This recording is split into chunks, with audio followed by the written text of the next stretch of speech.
अस्मदाचार्यपर्यन्तां वन्दे गुरुपरम्परां यो नित्यमच्युतपदाम्बुजयुग्मरुग्मं व्यामोहतस्तदितराणि तृणाय मेने अस्मद्गुरोर्भगवतोऽस्य दयैकसिन्धोः रामानुजस्य चरणौ शरणं प्रपद्ये।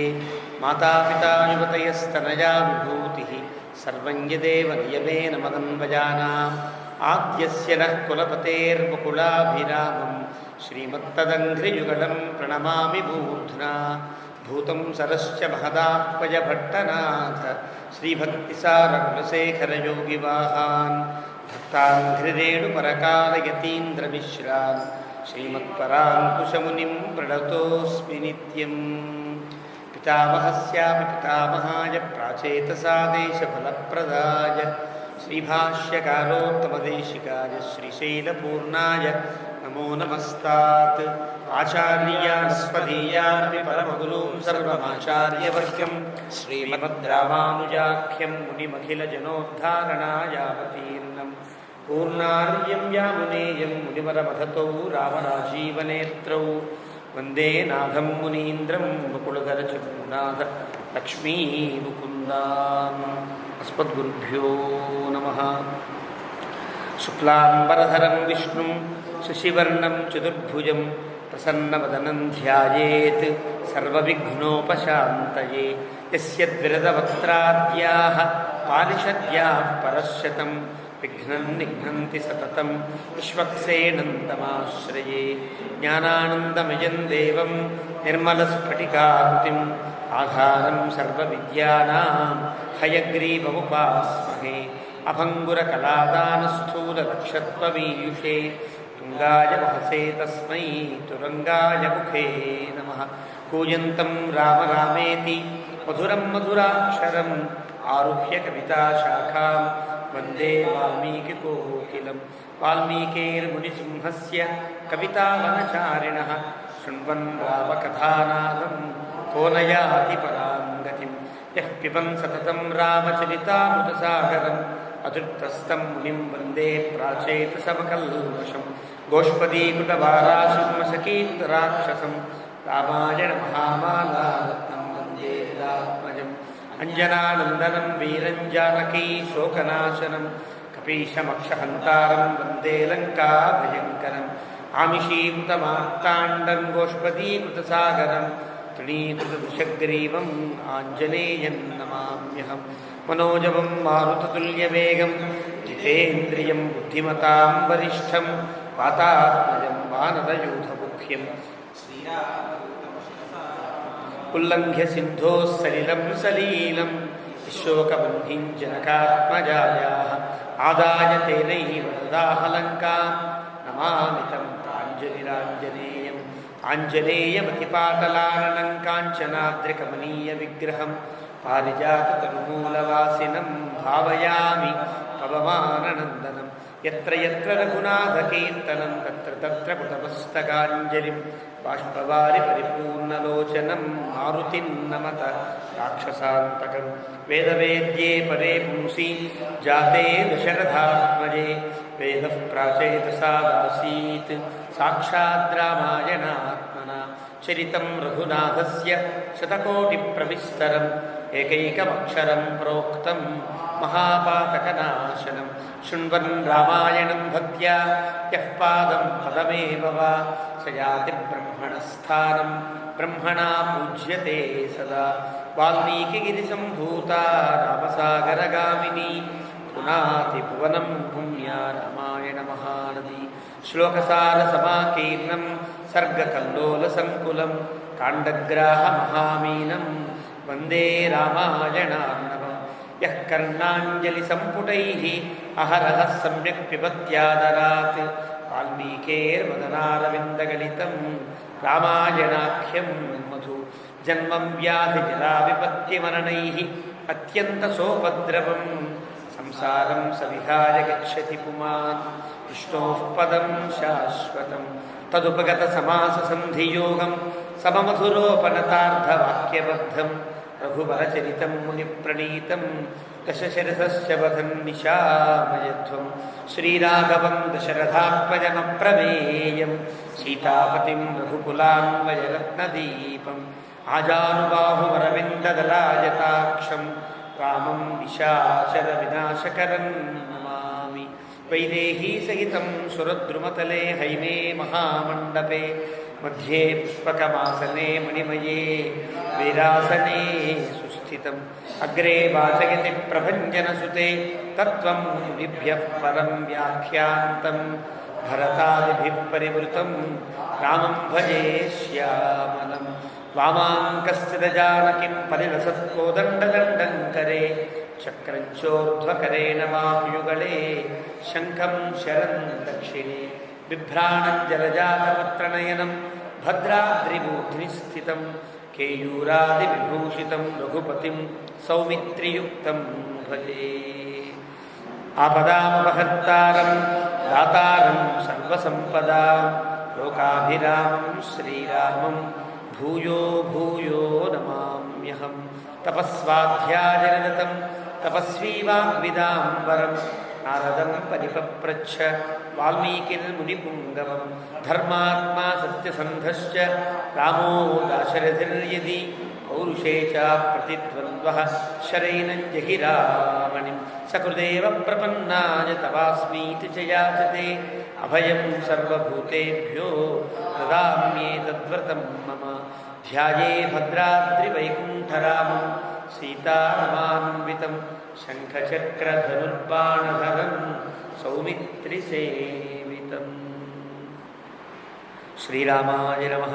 శ్రీమతే రామానుజాయ నమః. భగవద్బంధులారా, రామచంద్ర మహాప్రభు అవతరించినటువంటి విళంబినామ సంవత్సరాన్ని పురస్కరించుకుని మనం శ్రవణం చేసేటువంటి రామాయణ ప్రవచన లహరిలో బాలకాండ రాముని యొక్క అనుగ్రహంతో పూర్తయి అయోధ్యాకాండలో భరతుడు రామచంద్ర ప్రభువుని మళ్ళీ చిత్రకూటం నుండి, చిత్రకూటమని తెలియదు, అడవుల నుండి అయోధ్యకు తీసుకురావడానికని బయలుదేరేటువంటి సందర్భం దాకా వచ్చింది. కానీ భరతుని హృదయంలో అది, కానీ వశిష్ఠుని యొక్క హృదయంలో అది కాదు. వశిష్ఠుడు ఆస్థాన మండపంలో పురోహితులను పట్టాభిషేకం చేయడానికి వీలైనటువంటి వ్యవస్థనంతా కూడా ఆయన సిద్ధపరిచి ఉంచి కబురు పెట్టాడు. ఆయన వచ్చాడు. వచ్చినప్పుడు సభ ఎలా ప్రకాశించిందో గత సర్గలో మనం తెలుసుకున్నాం. ఇప్పుడు 82వ సర్గ ప్రారంభమవుతుంది. ద్వ్యశీతితమ సర్గ అని అంటారు. అశీతితమము అంటే 80, ద్వి అంటే 2, 82వ సర్గ ప్రారంభం. తామార్యగణ సంపూర్ణాం భరతః ప్రగ్రహాం సభాం తదర్శ బుద్ధి సంపన్నః పూర్ణచంద్రో నిశామివ. మొదటి శ్లోకంలోనే భరతుని యొక్క నిశ్చలత్వాన్ని చెప్పాడు వాల్మీకి. తాం ఆర్యగణ సంపూర్ణాం, ఎవరెవరు పట్టాభిషేకం చేయడానికి సిద్ధంగా ఉంటారో వాళ్ళంతా ఉండేటప్పటికీ భరతుడికి అర్థమైంది, ఓహో నాకు మళ్ళీ కిరీటం పెట్టే ప్రయత్నం వీళ్ళు చేస్తున్నారు అని అర్థం. అలాంటి భరతః ప్రగ్రహాం సభ అంటే అలా మొత్తం అన్ని వైపుల సన్నాహాలు సిద్ధమయ్యి ఇంకా చివరికి మొహం బాట పెట్టి కూర్చోబెట్టేటట్టుగా సాగుతుంది. కొన్ని సందర్భాల్లో ఎంత నిశ్చయంగా ఉన్నా 10 మంది పెద్దలు కలిసి మా మాట విన్నైనా మేము చెప్పినట్టు విను, మీ నాన్నగారి యొక్క అభిప్రాయం ఇది అంటే సరే మీ ఇష్టం అని కూర్చునేటట్లుగా సభని ఏర్పరిచాడు వశిష్ఠుడు. ఇది కూడా భరతుని పరీక్షించే విధానంలో ఒక భాగం. కానీ అలా చెప్పాడు వాల్మీకి. వశిష్ఠుని హృదయం అదే అని సుమంతుని యొక్క చేష్టల వల్ల మనకు తెలుస్తుంది. అలాగా మొత్తం పకడ్బందీగా భరతుడిని సింహాసనంలో కూర్చోబెట్టి రాజు అని ప్రకటించడానికి సిద్ధపరచుకున్నాడు వశిష్ఠుడు. కారణం, వశిష్ఠునికి దశరథుడు చిట్ట చివరి చెప్పిన మాట ప్రత్యేకంగా కాకపోయినా దశరథుని యొక్క ఆజ్ఞ ఏది? రాముడు వనవాసమునకు వెళ్ళుట, భరతుడికి పట్టాభిషేకం జరుగుట. రాముడు వనవాసానికి వెళ్ళడం జరిగింది. భరతుని యొక్క పట్టాభిషేకం తన కర్తవ్యం, వశిష్ఠుని యొక్క కర్తవ్యం. కాబట్టి మనస్సులో ఎలా ఉన్నప్పటికీ కూడా భరతునికి పట్టాభిషేకం చేసేంత వరకు తన ప్రయత్నాన్ని మారడానికి వీల్లేదు. ఇది ధర్మం. ఈ ధర్మం ప్రకారంగా వశిష్ఠుడు భరతుణ్ణి సింహాసనంలో కూర్చోబెట్టడానికి వీలుగా పూర్తిగా సిద్ధం చేసి ఉంచాడు. భరతః ప్రగ్రహాం సభా సర్వ సంసిద్ధమైన సభలోకి ప్రవేశించాడు. దదర్శ బుద్ధి సంపన్న, బుద్ధి చాలా సంపన్నమైనవాడు. తన ఏదైతే నిశ్చయించుకున్నాడో ఆ నిశ్చయానికి కట్టుబడి ఉండేవాడు కావడం చేత భరతుడు పూర్ణచంద్రో నిశాంత నిర్మలంగా ఆ సభలోకి ప్రవేశించాడు. ఆసనాని యథా న్యాయం ఆర్యాణాం దిశతాంతదా వస్త్రాంగరాగ ప్రభయ జ్యోతితాసా సభోత్తమా. అంటే అక్కడ ఆ సభ ఎట్లా ఉంది అంటే రాజ్యం అంతా, రాజ్య ప్రతినిధులంతా అక్కడ ఉన్నారు. అంటే ఏతావత రాజ్యం అంతా అక్కడ ఉన్నది లెక్క. అక్కడ తాను చెప్పే మాట చాలా విలువైన మాట. మామూలుగా బయట ఎన్ని పలుకులు పలికినా మినిస్టర్లు కానీ ఇతరులు కానీ అసెంబ్లీకో పార్లమెంటుకో వెళ్ళి అక్కడ మాట్లాడిన మాట ఎలాగైతే రికార్డెడ్ అవుతుందో, ఎలా అయితే నిశ్చయమైనటువంటి ఆ అభిప్రాయం కలిగినది అవుతుందో, ఇప్పుడు సభలో భరతుడు ఏం మాట్లాడినా అది నిశ్చయం. కారణం చిన్న చిన్న గ్రామాధికారుల దగ్గర నుంచి అక్కడ ఉన్నారు. గ్రామాధికారులు, నగరాధికారులు, రాజ్యపాలకులు, సైనికులు, గణపతులు అంతా ఉన్నారు. ఇలాంటి సభలో తాను మాట్లాడారు. కాబట్టి ఆసనాని యథా న్యాయం, ఎవరెవరికి ఏ ఏ స్థితికి తగినట్లుగా ఆసనాలన్నీ సిద్ధంగా ఉన్నాయి అక్కడ, వాళ్ళంతా దాని స్థితిలో ఉన్నారు. వస్త్రాంగరాగ ప్రభయ, వారంతా దానికి తగినట్లుగా వస్త్రాలు ధరించి వచ్చారు. ఒక దీక్షాపరుడు ఉంటే పసుపచ్చ బట్టలు కట్టుకుంటాడు. ఏదో ఒక్కొక్క సందర్భానికి ఏ ఏ వస్త్రములు ధరించాలో ధరించాలి, దాన్ని పట్టే వెళ్ళాలి కదా. ఒక స్నాతకోత్సవం ఉందనుకోండి, ఈ విద్యార్థికి కూడా ఒక రకమైన కోటు వేసి టోపీ పెట్టి తీసుకువెళ్తారు. స్నాతకోత్సవానికి ఒక రకమైనటువంటి వస్త్రాలంకరణ. అలాగే ఆయా మంత్రులంతా కూడా పట్టాభిషేకం జరిగేటప్పుడు రాజుకి ఎలాగైతే ఉండాలో ఆ స్థితికి తగినట్లుగా వీళ్ళంతా కూడా వస్త్ర అంగరాగ ప్రభయ, వాళ్ళు వస్త్రములు అంగరాగములు పూసుకుని సిద్ధంగా ఉన్నారు. జ్యోతిత సా సభోత్తమ, అట్లా సభ ప్రకాశించింది. సా విద్వజ్జన సంపూర్ణ సభా సురుచిరా కదా అదృశ్యత ఘనాపాయే పూర్ణచంద్రేవ శర్వని. విద్వాంసులంతా ఉన్నారు. సభా సురుచిరా అంటే సకల ఏ ఏ కాంతులు ఉంటే ఆకాశం నిర్మలంగా ప్రకాశిస్తుందో, నక్షత్ర కాంతి ఉండాలి, చంద్రమండల కాంతి ఉండాలి, నిర్మలమైనటువంటి మేఘములు అడ్డు లేకుండా ఉండే ఆకాశం ఉంటే ఆకాశం ప్రకాశించినట్లుగా ఎవరెవరు ఉంటే సభలో బాగుంటుందో వాళ్ళంతా ఉన్నారు. విద్వాంసులు కూడా ఉన్నారు. ఎలా ఉందంటే మేఘములన్నీ తొలగిపోయిన తర్వాత పూర్ణచంద్రుడితో కూడినటువంటి శరద్రాత్రిలా సభ అందంగా ప్రకాశిస్తుంది అన్నాడు వాల్మీకి. అంటే అందరూ కూడా నిర్మలమైన హృదయంతో ఉన్నారు. అంటే ఎవరెవరికి భరతుడు రాజు, వశిష్ఠుడి యొక్క ఆదేశం, ఆయన కూర్చుంటాడు. ఇంతకుముందు దశరథ సుతేవ సభ అన్నాడు కదా గత సర్గలో. దశరథ సుత శోభితా సభ స దశరథేవ బభౌ యథాపుర. దశరథుడు ఉన్నప్పుడు ఎలా అయితే ఉండాలో అలాంటి స్థితిలో వాళ్ళంతా వచ్చారు. అప్పటిదాకా దశరథుడు పోయాడని చాలా బాధపడ్డ వారంతా కూడా ఇంకా అవన్నీ తొలగించుకుని మళ్ళీ ఫ్రెష్గా శుద్ధంగా ఉన్నట్టుగా ఉన్నారు. అది చెప్తున్నాడు ఇక్కడ. ఘనాపాయే పూర్ణచంద్రాయ శర్వని, అందరూ కూడా దానికి తగినట్లుగా ఉన్నారు. రాజ్యస్తు ప్రకృతి సర్వా సమగ్రా ప్రేక్ష్య ధర్మవితు ఇదం పురోహితో వాక్యం భరతం మృదుచ అబ్రవీత్. భరతుడు అందరినీ చూస్తున్నాడు. చూస్తుంటే వశిష్ఠుడికి అర్థమైంది, వీళ్ళంతా వచ్చారని భరతుడికి అర్థమైంది. కాబట్టి ఇక చెప్పవలసిన మాట చెప్పాలి అని ప్రకృతి సర్వా సమగ్రా పేక్ష్య ధర్మవితు.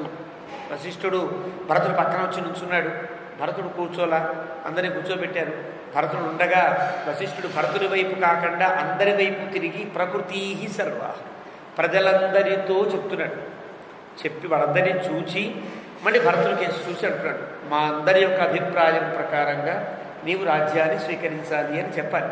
చెప్పడానికి ముందు భరతంచ మృదుచ అబ్రవీత్, భరతుడితో చాలా మృదువుగా మాట్లాడుతున్నాడు. తాత, నాయన, రాజా దశరథ స్వర్గతో ధర్మమాచరన్ ధనధాన్యవతీ స్ఫీతా ప్రదాయ పృథివీం తవా. నాన్న, మీ నాన్నగారు ధర్మాన్ని ఆచరించి స్వర్గాన్ని పొందారు. ధనధాన్యాలతో స్ఫీత సమృద్ధమైనటువంటి కోశాగారంతో ఉండేటువంటి ఈ పృథివీ, ఈ రాజ్యమంతా తవ ప్రదాయ నీకు ఇచ్చి. తవ ప్రదాయ దగ్గర కూడా చాలా అందమైనటువంటి వాక్యంగా పెద్దలు చెప్పారు. తుభ్యం ప్రదాయక తవ ప్రదాయ. తుభ్యం అంటే చతుర్థి, చతుర్థి అంటే నీకు ఇచ్చేశారు అని చెప్పడం. తవ అంటే నీకు సంబంధించినదిగా ఇచ్చారు అంటే. అంటే తవ ప్రయోగంలో వశిష్ఠుడు నీ కొరకు ఇచ్చారు అనకుండా నీకు ఇచ్చారు. నీకు నీ కొరకు తేడా. ఒక వ్యక్తికి ఏదైనా వస్తువు ఇస్తే కనుక ఇచ్చిన వస్తువు మళ్ళీ మనం తీసుకోవాలి అంటే విధానం వేరే ఉంటుంది. నీ దగ్గర పెట్టే మళ్ళీ తీసుకుంటా అని చెప్తాం. సంస్కృతంలో చెప్పక్కర్లా. తవ దాస్యామి అంటే నీకు ఇస్తున్నాను అంటే నీ దగ్గర ఉంచు, నేను మళ్ళీ అడిగినప్పుడు ఇద్దుగా అని అర్థం.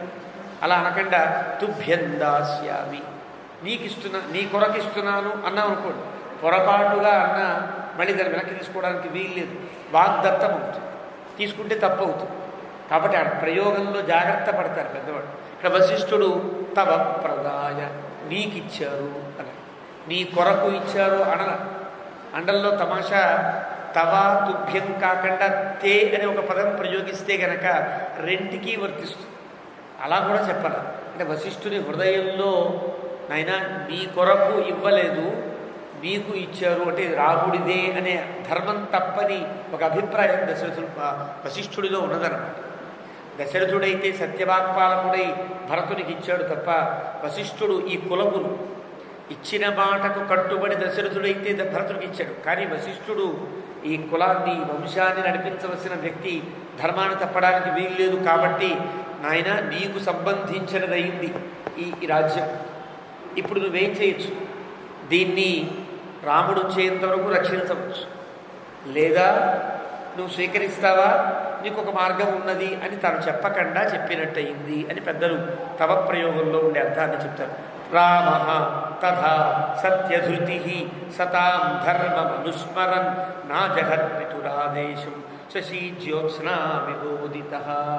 ఇంకా వశిష్ఠుడు ఎంత గొప్పవాడంటే భరతునికి ప్రచోదనం కలిగేటట్టుగా మాట్లాడతాడు. పై పదాలు చూస్తే మనకేం కనిపించదు, శ్లోకంలో ఉండే పదములు చూస్తే సామాన్యంగా మాట్లాడుతున్నట్టు అనిపిస్తుంది. కానీ ఇప్పుడు వాక్యాలు ఉదాహరణకి మనం వచ్చావా అన్నాం అనుకో, ఒక వ్యక్తి ఇంటికి వస్తే వచ్చావా అనే మాట రాస్తే అలాగే ఉంటుంది, పలికినప్పుడు వచ్చావా అంటే నాకు కర్మగాలి వచ్చావురా, వచ్చావా అంటే అబ్బా ఎంత ఆనందం, నువ్వు వచ్చావా నైనా. పలకడంలో తేడా తప్ప రాయడంలో తేడా ఏముండదు కదా. వాల్మీకి రాయడంలో ఒకలాగే ఉంటుంది. ఏం రాశాడు? రామ తథా సత్యధృతి. రాముడు చాలా సత్యవంతుడయ్యా, సత్యము యందు ధృతి కలిగినవాడు, సత్యమును పాటించాలనుకునేవాడు. కాబట్టి పెద్దల యొక్క ధర్మమును అనుస్మరిస్తూ రాముడు అడవికి వెళ్ళెను అంటే అర్థం నీవు కూడా పెద్దలని అనుస్మరిస్తూ, నువ్వు ఇందాక దాకా పలికేవే నాకు రాజ్యం అక్కర్లేదు అని, దాని మీద నువ్వు డిపెండ్ అయి ఉండాలి అని చెప్పినట్టే. సత్యం మీద నిలకడ ఉండాలి, ధర్మాన్ని ఆచరించాలి. ధర్మాన్ని ఆచరించాలంటే రాముడికి తప్ప నీకు రాజ్యం చెందదు, రాముడికే రాజ్యం. అలా చెప్పడానికి వీల్లేదు. కాబట్టి రాముడిని ఉదాహరణ పెట్టుకుని రాముడు సత్యధృతిగా ధర్మమును పాటిస్తూ జాగ్రత్తగా అడవికి వెళ్ళెను నాయన. ఆవిడ భరతుడు కూడా సత్యాన్ని నిలకడ చేసుకుంటూ ధర్మాన్ని పాటిస్తూ రాముని కోసం ఎదురు చూడాలి, అంతే. రాజ్యం స్వీకరించడానికి వీల్లేదు. దశరథుని యొక్క మాటల్లో నా జగత్ పితురాదేశం శశీ జ్యోత్స్నా విబోధిత. చంద్రుణ్ణి ఎలాగైతే వెన్నెల విడిచిపెట్టకుండా ఉంటుందో రాముణ్ణి ధర్మం ఎప్పుడూ విడిచిపెట్టదు నాయన. అంటే ఈ మాట భరతునికి కూడా అర్థమయ్యేది అని మనకి పెద్దలు తమ యొక్క దీనిలో చెప్తారు, వ్యాఖ్యానాల్లో కనిపించదు. పిత్రా భ్రాత్రా చ తే దత్తం, ఇక్కడ తే దత్తం అని అంటాడు. ఇక్కడ తేకి తుభ్యంతే తవతే రెండు ఏర్పడతాయి. పిత్రా భ్రాత్ర ఇప్పుడు నిజం, ఇది సత్యం. ఇందాకడది తవ, ఇప్పుడు తే తుభ్యం. ఎందువల్ల? పిత్ర తండ్రి నీ కొరకు ఇచ్చేయాలని సంకల్పించాడు. అన్నయ్య కూడా ఇది భరతుడికే ఇచ్చేయండి, నాకు అక్కర్లేదు అని వెళ్ళిపోయాడు. ఇక్కడ తండ్రి అన్నయ్య వీళ్ళిద్దరి అభిప్రాయం ప్రకారంగా తే దత్తం. తే దత్తం అంటే ఈ తే పదం భరతుడు ఎలా అన్వయించుకుంటే అలా అన్వయిస్తుంది. తే అంటే తవకి వర్తిస్తుంది, తే అంటే తుభ్యానికి వర్తిస్తుంది. ఇప్పుడు నీ ఇష్టం, నేను చెప్పే ధర్మం చెప్పా కదా, ఇంకా నీ ఇష్టం అన్నట్లుగా భరతుని టెస్ట్ చేయడం ప్రారంభించాడు. మాటలతో పెద్దవాళ్ళ మాటలకు ఉండే విలువలు అలా ఉంటాయి. మామూలుగా సామాన్యంగా మాట్లాడే మాట్లాడే వాళ్ళ మాటలకేని పెద్దవాడు ఒక్కడి మాట్లాడినా ఎంత విలువగా ఉంటుందో మనం గమనిస్తున్నాం కదా. అలాగా తే దత్తం రాజ్యం నిహత కంటకం. నిహత కంటకం అంటే ఇందులో ఏ తేడా ఉండదయ్యా. నీకు ఇచ్చారు కదా వాళ్ళిద్దరూ, ఏదో మళ్ళీ వేరే ఉద్దేశాలు పెట్టుకుని నువ్వు గనక తీసుకోకుండా ఏదో ఒక వేరే ప్రయత్నాలు వెళ్ళావు. నిహత కంటకం, ఏ వైపు నుంచి ఏ అడ్డంకి లేని రీతిలో నీకు ఇచ్చేశారు, ఇంకా నీ ఇష్టం. తద్భుంక్ష్వ అనుభవించు. ముదితామాత్య అమాత్యులంతా సంతోషించేటట్టుగా క్షిప్రం ఏవ అభిషేచయ వెంటనే నువ్వు పట్టాభిషేకం చేసుకో అన్నట్టు చాలా మృదువుగా చెప్పాడు. వశిష్ఠులకు ఉండేటువంటి ధార్మికమైనటువంటి స్థితిని బట్టి ఎలా చెప్పచ్చో అలా చెప్పాడు. సతాం ధర్మం అది, నీకు అయాచితంగా అందిన విధానం ఇది, అది పాటిస్తావా ఇది పాటిస్తావా, ఏది పాటించినా మాకు సమ్మతమే, మేమంతా ఆనందిస్తాము అని వశిష్ఠుడు తన ఉపన్యాసాన్ని ముగించాడు. ఉదీచ్యాశ్చ ప్రతీచ్యాశ్చ దాక్షిణాత్యాశ్చ కేవలా కోట్యపరాంతా సాముద్రా రత్నాన్యభిహరంతు తే. ప్రజల్లో కూడా అలాంటి ఒక ఉపద్రవం కూడా లేదు. నీవంటే రాముడు లాంటి వాడివే కాబట్టి నువ్వు పట్టాభిషేకం చేసుకుంటే 4 దిక్కుల్లో, ఉత్తర దిక్కులో, పడమర దిక్కులో, దక్షిణం దిక్కులో, తూర్పు దిక్కులో ఉండేవారందరూ కూడా నిన్ను రాజుగా, వారు సామంతులుగా వారు అంగీకరించి నీకు రకరకాల రత్నాలని కానుకలని ఇవ్వడానికి సిద్ధంగా ఉన్నారు ఈ సభలో అందరూ కూడా. కాబట్టి ప్రజల నుంచి ఏదైనా ఉపద్రవం వస్తుందేమో అనుకునే భయం కూడా నీకు లేదయ్యా. నువ్వు అనుకుంటే, నీకు మనసులో కోరిక ఉంటే రాజైపోవచ్చు అన్నట్టుగా చెప్పాడు. తచ్చుత్వా అది విన్నాడు. భరతో వాక్యం శోకేన అభిపరిప్లుత జగామ మనసారామం ధర్మజ్ఞో ధర్మకాంక్షయ. ఒకసారి విని శోకేన అభిపరిప్లుత, మళ్ళీ లోపల ఎక్కడో దిగి ఉన్న శోకం మళ్ళీ అలా పైకి వచ్చి కళ్ళల్లోకి వచ్చి కళ్ళు తడిసే. ఆ మాటల్లో కాస్త కళ్ళల్లో కొంచెం జీర కలిగింది. జగామ మనసారామం, మనస్సుతో రాముడి దాకా వెళ్ళిపోయాడు. అంటే రాముడిని స్మరించాడు. ఇలా ఎందుకు స్మరించుట అంటే, నువ్వు రాజ్యాన్ని అనుభవించు, రాజ్యం నీదే అన్న మాటలు ఇవి నాకు చెందేవి కావు, రాముడికి చెందవలసినవి అని అభిప్రాయం కాదు. మనకి వైష్ణవ సంప్రదాయంలో కానీ లేదా సాధారణంగా గురు పూజల కార్యక్రమంలో గురువుగారిని పెట్టి పాదపూజ చేస్తారు. సమాశ్రయణం కాగానే పాదపూజ ఉంటుంది. లేదు ఏదో గురు పూర్ణిమ నాడో వాళ్ళకి తోచిన రోజుల్లో వాళ్ళ గురు పూజ చేస్తుంటే ఆ గురువుగారు ఏం చేయాలి, వీరంతా నా శిష్యులు, నాకు పూజ చేస్తున్నారు, ధన్యాత్ములు అనుకోవడానికి వీల్లేదు. వారు అనుకోవాలంటే నమస్కారం చేస్తూ ఈ పూజ మా గురువుగారికి, ఈ పూజ, ఈ ఆరాధన మా గురువుగారికి, ఈ గౌరవం మా గురువుగారికి అంటూ జగామ మనసా గురువుని స్మరించారు. ఎందువల్ల తనకు జరిగే ఈ గౌరవం అంతా నాది కాదు, మా గురువుగారిది అని గనక భావించగలిగితే ఆ గురు పూజ సాఫల్యాన్ని పొందుతుంది.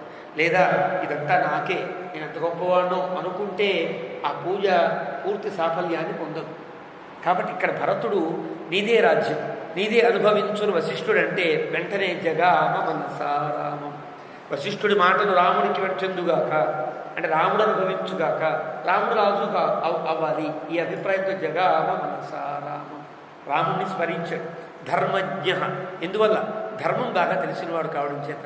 ధర్మకాంక్షయ, ధర్మం తెలిసి ఊరుకోవడం ఏం చేస్తాం, రాముడిదే అనుకోవడానికి లేదు. ధర్మకాంక్షయ, ఇది రాముడికే చెందాలనే కోరికతో ధర్మం తెలిసిన వాడై వశిష్ఠుడి యొక్క ఆదేశము నాకు కాదు రాముడికి చెందుగాక, ఈ రాజ్యం యొక్క అనుభవము నాకు చెందకుండా ఉండుగాక, రాముడికే చెందుగాక అనే అభిప్రాయంతో ఉన్నాడు. ఇది భరతుని యొక్క చాలా ఉదాత్తమైనటువంటి స్థితి అని ఊరుకోల. స బాష్పకలయావాచ కలహం సస్వరో యువ విలలాప సభా మధ్యే జగర్హే చ పురోహితం.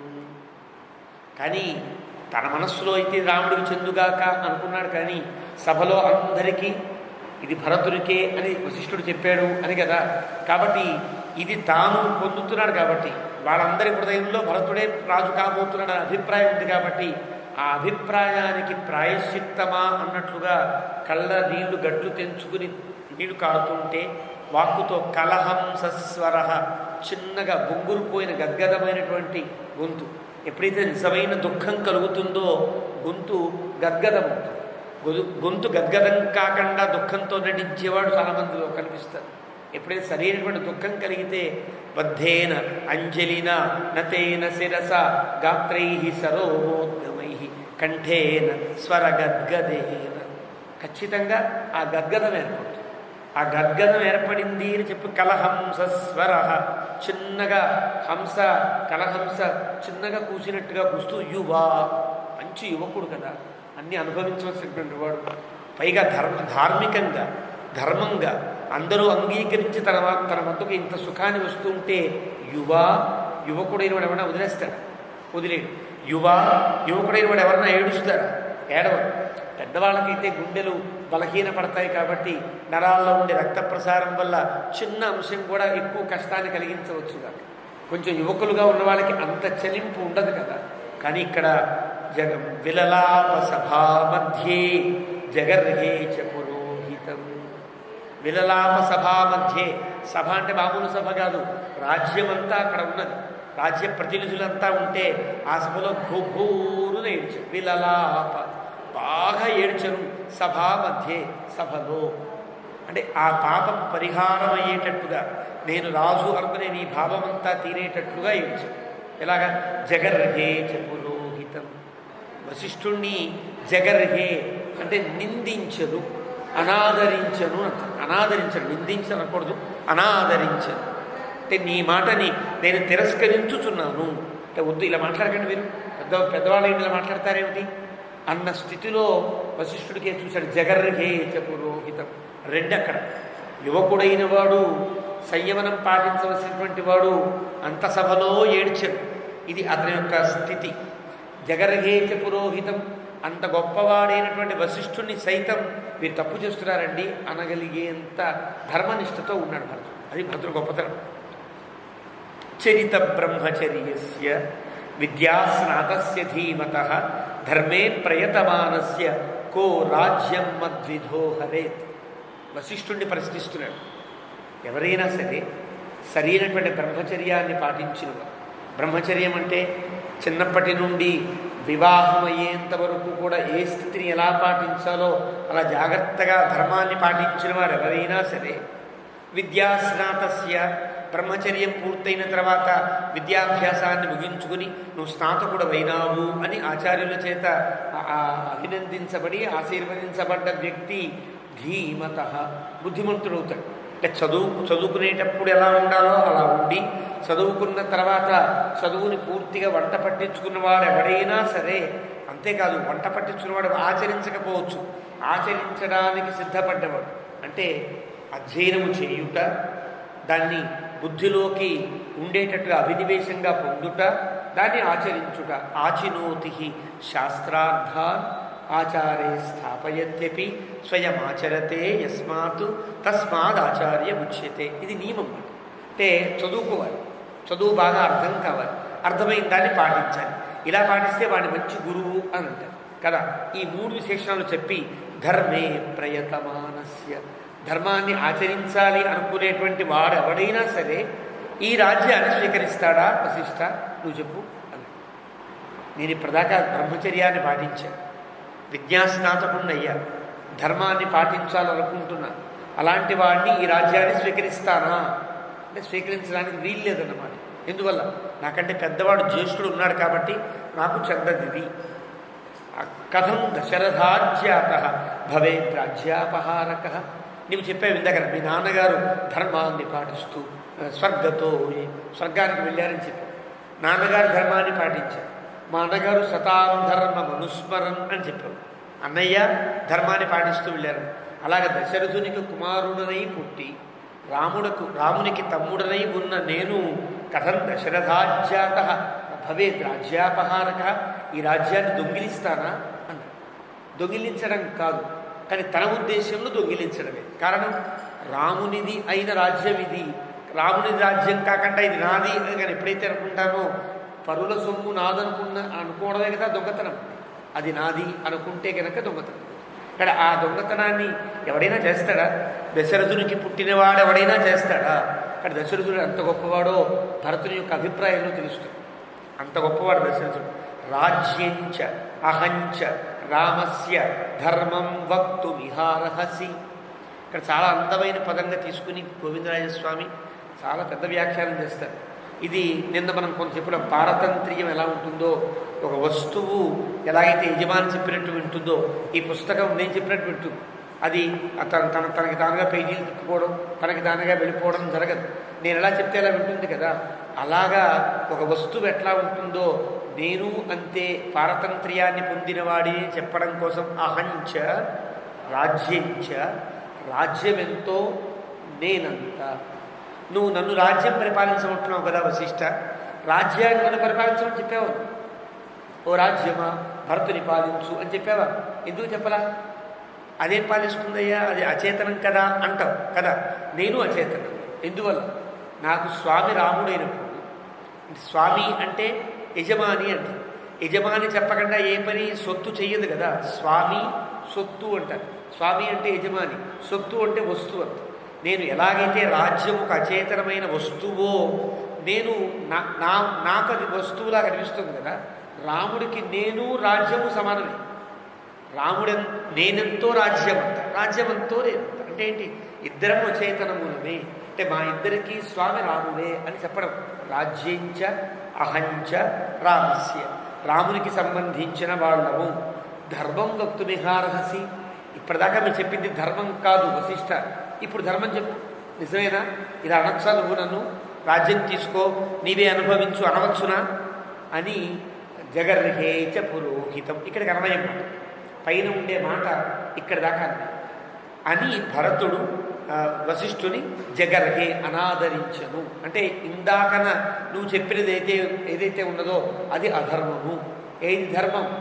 నీవు రాజ్యము కూడా రామునకే చెందినవాళ్ళు భరత. నీ మనస్సులో కనుక రాజ్యం తీసుకోవాలని ఉంటే కనుక అభిప్రాయం మానుకో. రాముడిదే రాజ్యం, నీవు రాజు కావడానికి వీల్లేదు అని చెప్పాలి. అలా చెప్పకుండా నీవే రాజ్యాన్ని పొందు అన్నవే ధర్మం అధర్మం కదా. కద్ధర్మం వక్తు విహారహసి. ఇప్పుడు నిజం చెప్పాయి. ఇప్పటిదాకా చెప్పింది వేరు, ఇప్పుడు నిజం చెప్పు. ఇలా అనొచ్చా అన్న అంటే అర్థం అందరికీ అర్థమవుతుంది భరతుని యొక్క అభిప్రాయం. ఇంకా తన యొక్క మాటకి మరింత బలాన్ని సమకూరుస్తూ జ్యేష్ఠ శ్రేష్ఠ ధర్మాత్మ దిలీప నహుషోపమ లబ్ధుమర్హతి కాకస్థ రాజ్యం దశరథో యథా. జ్యేష్ఠుడు పెద్దవాడు, ధర్మాన్ని పట్టి పెద్దవాడు.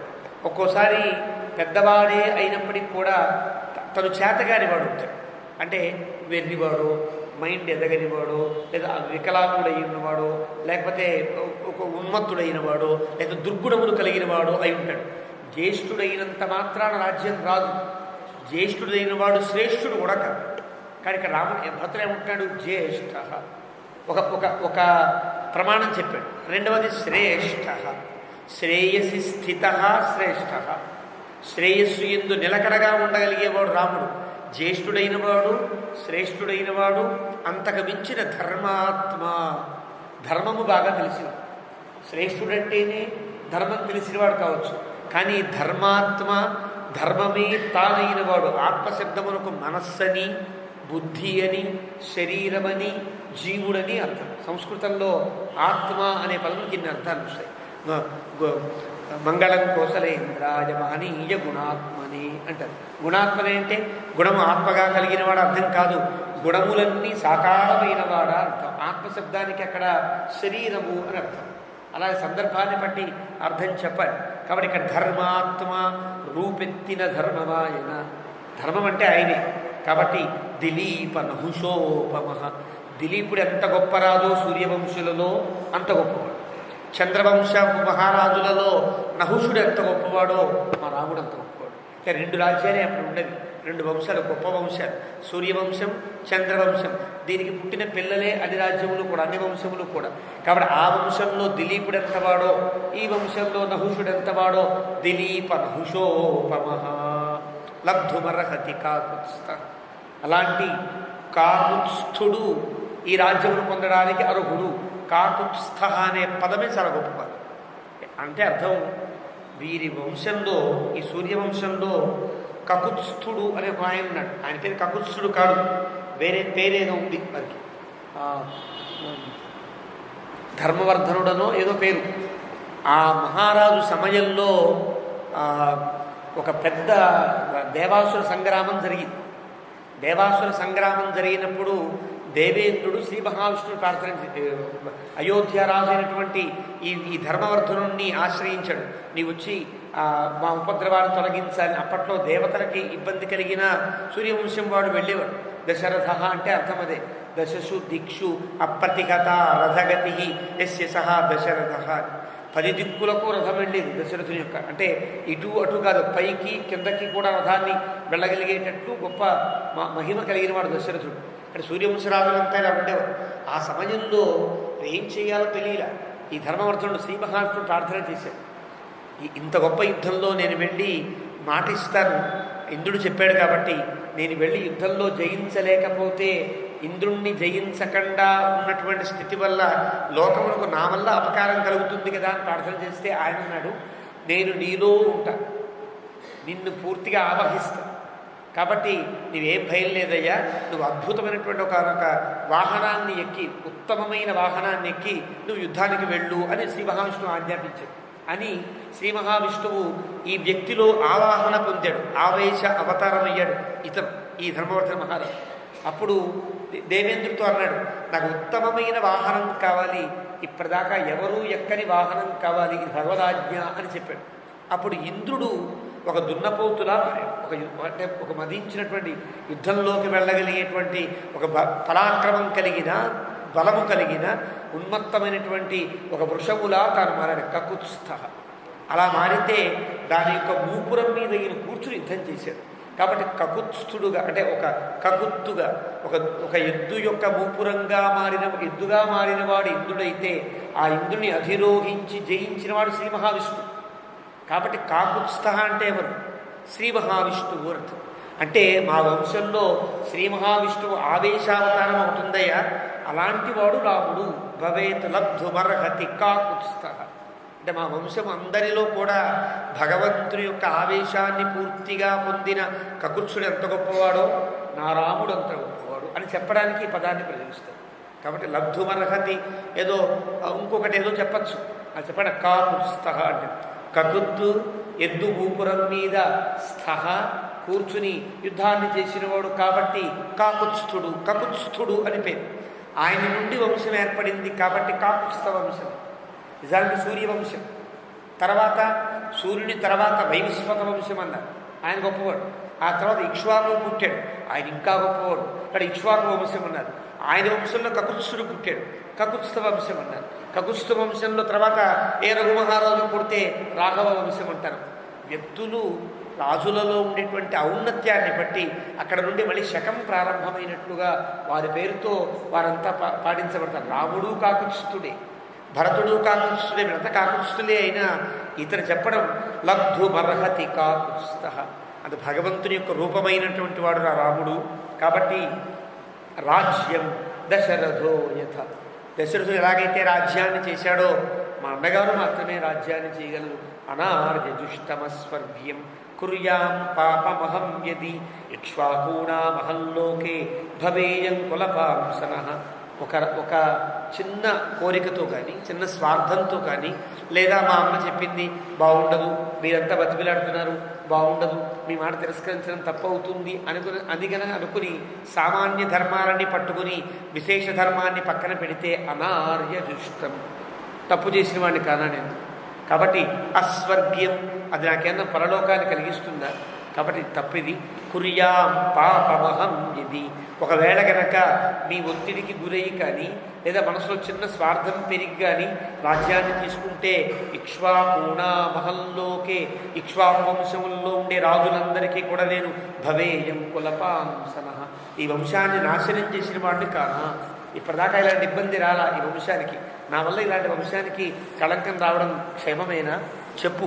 ధర్మం వక్తుమిహార్హసి, ఇప్పుడు చెప్పు అన్నట్టుగా ఆ వాక్యం ఎక్కడికక్కడ అన్వయించుకుంటూ వెళ్ళాలి, ప్రతి శ్లోకానికి అన్వయించుకుంటూ వెళ్ళాలి.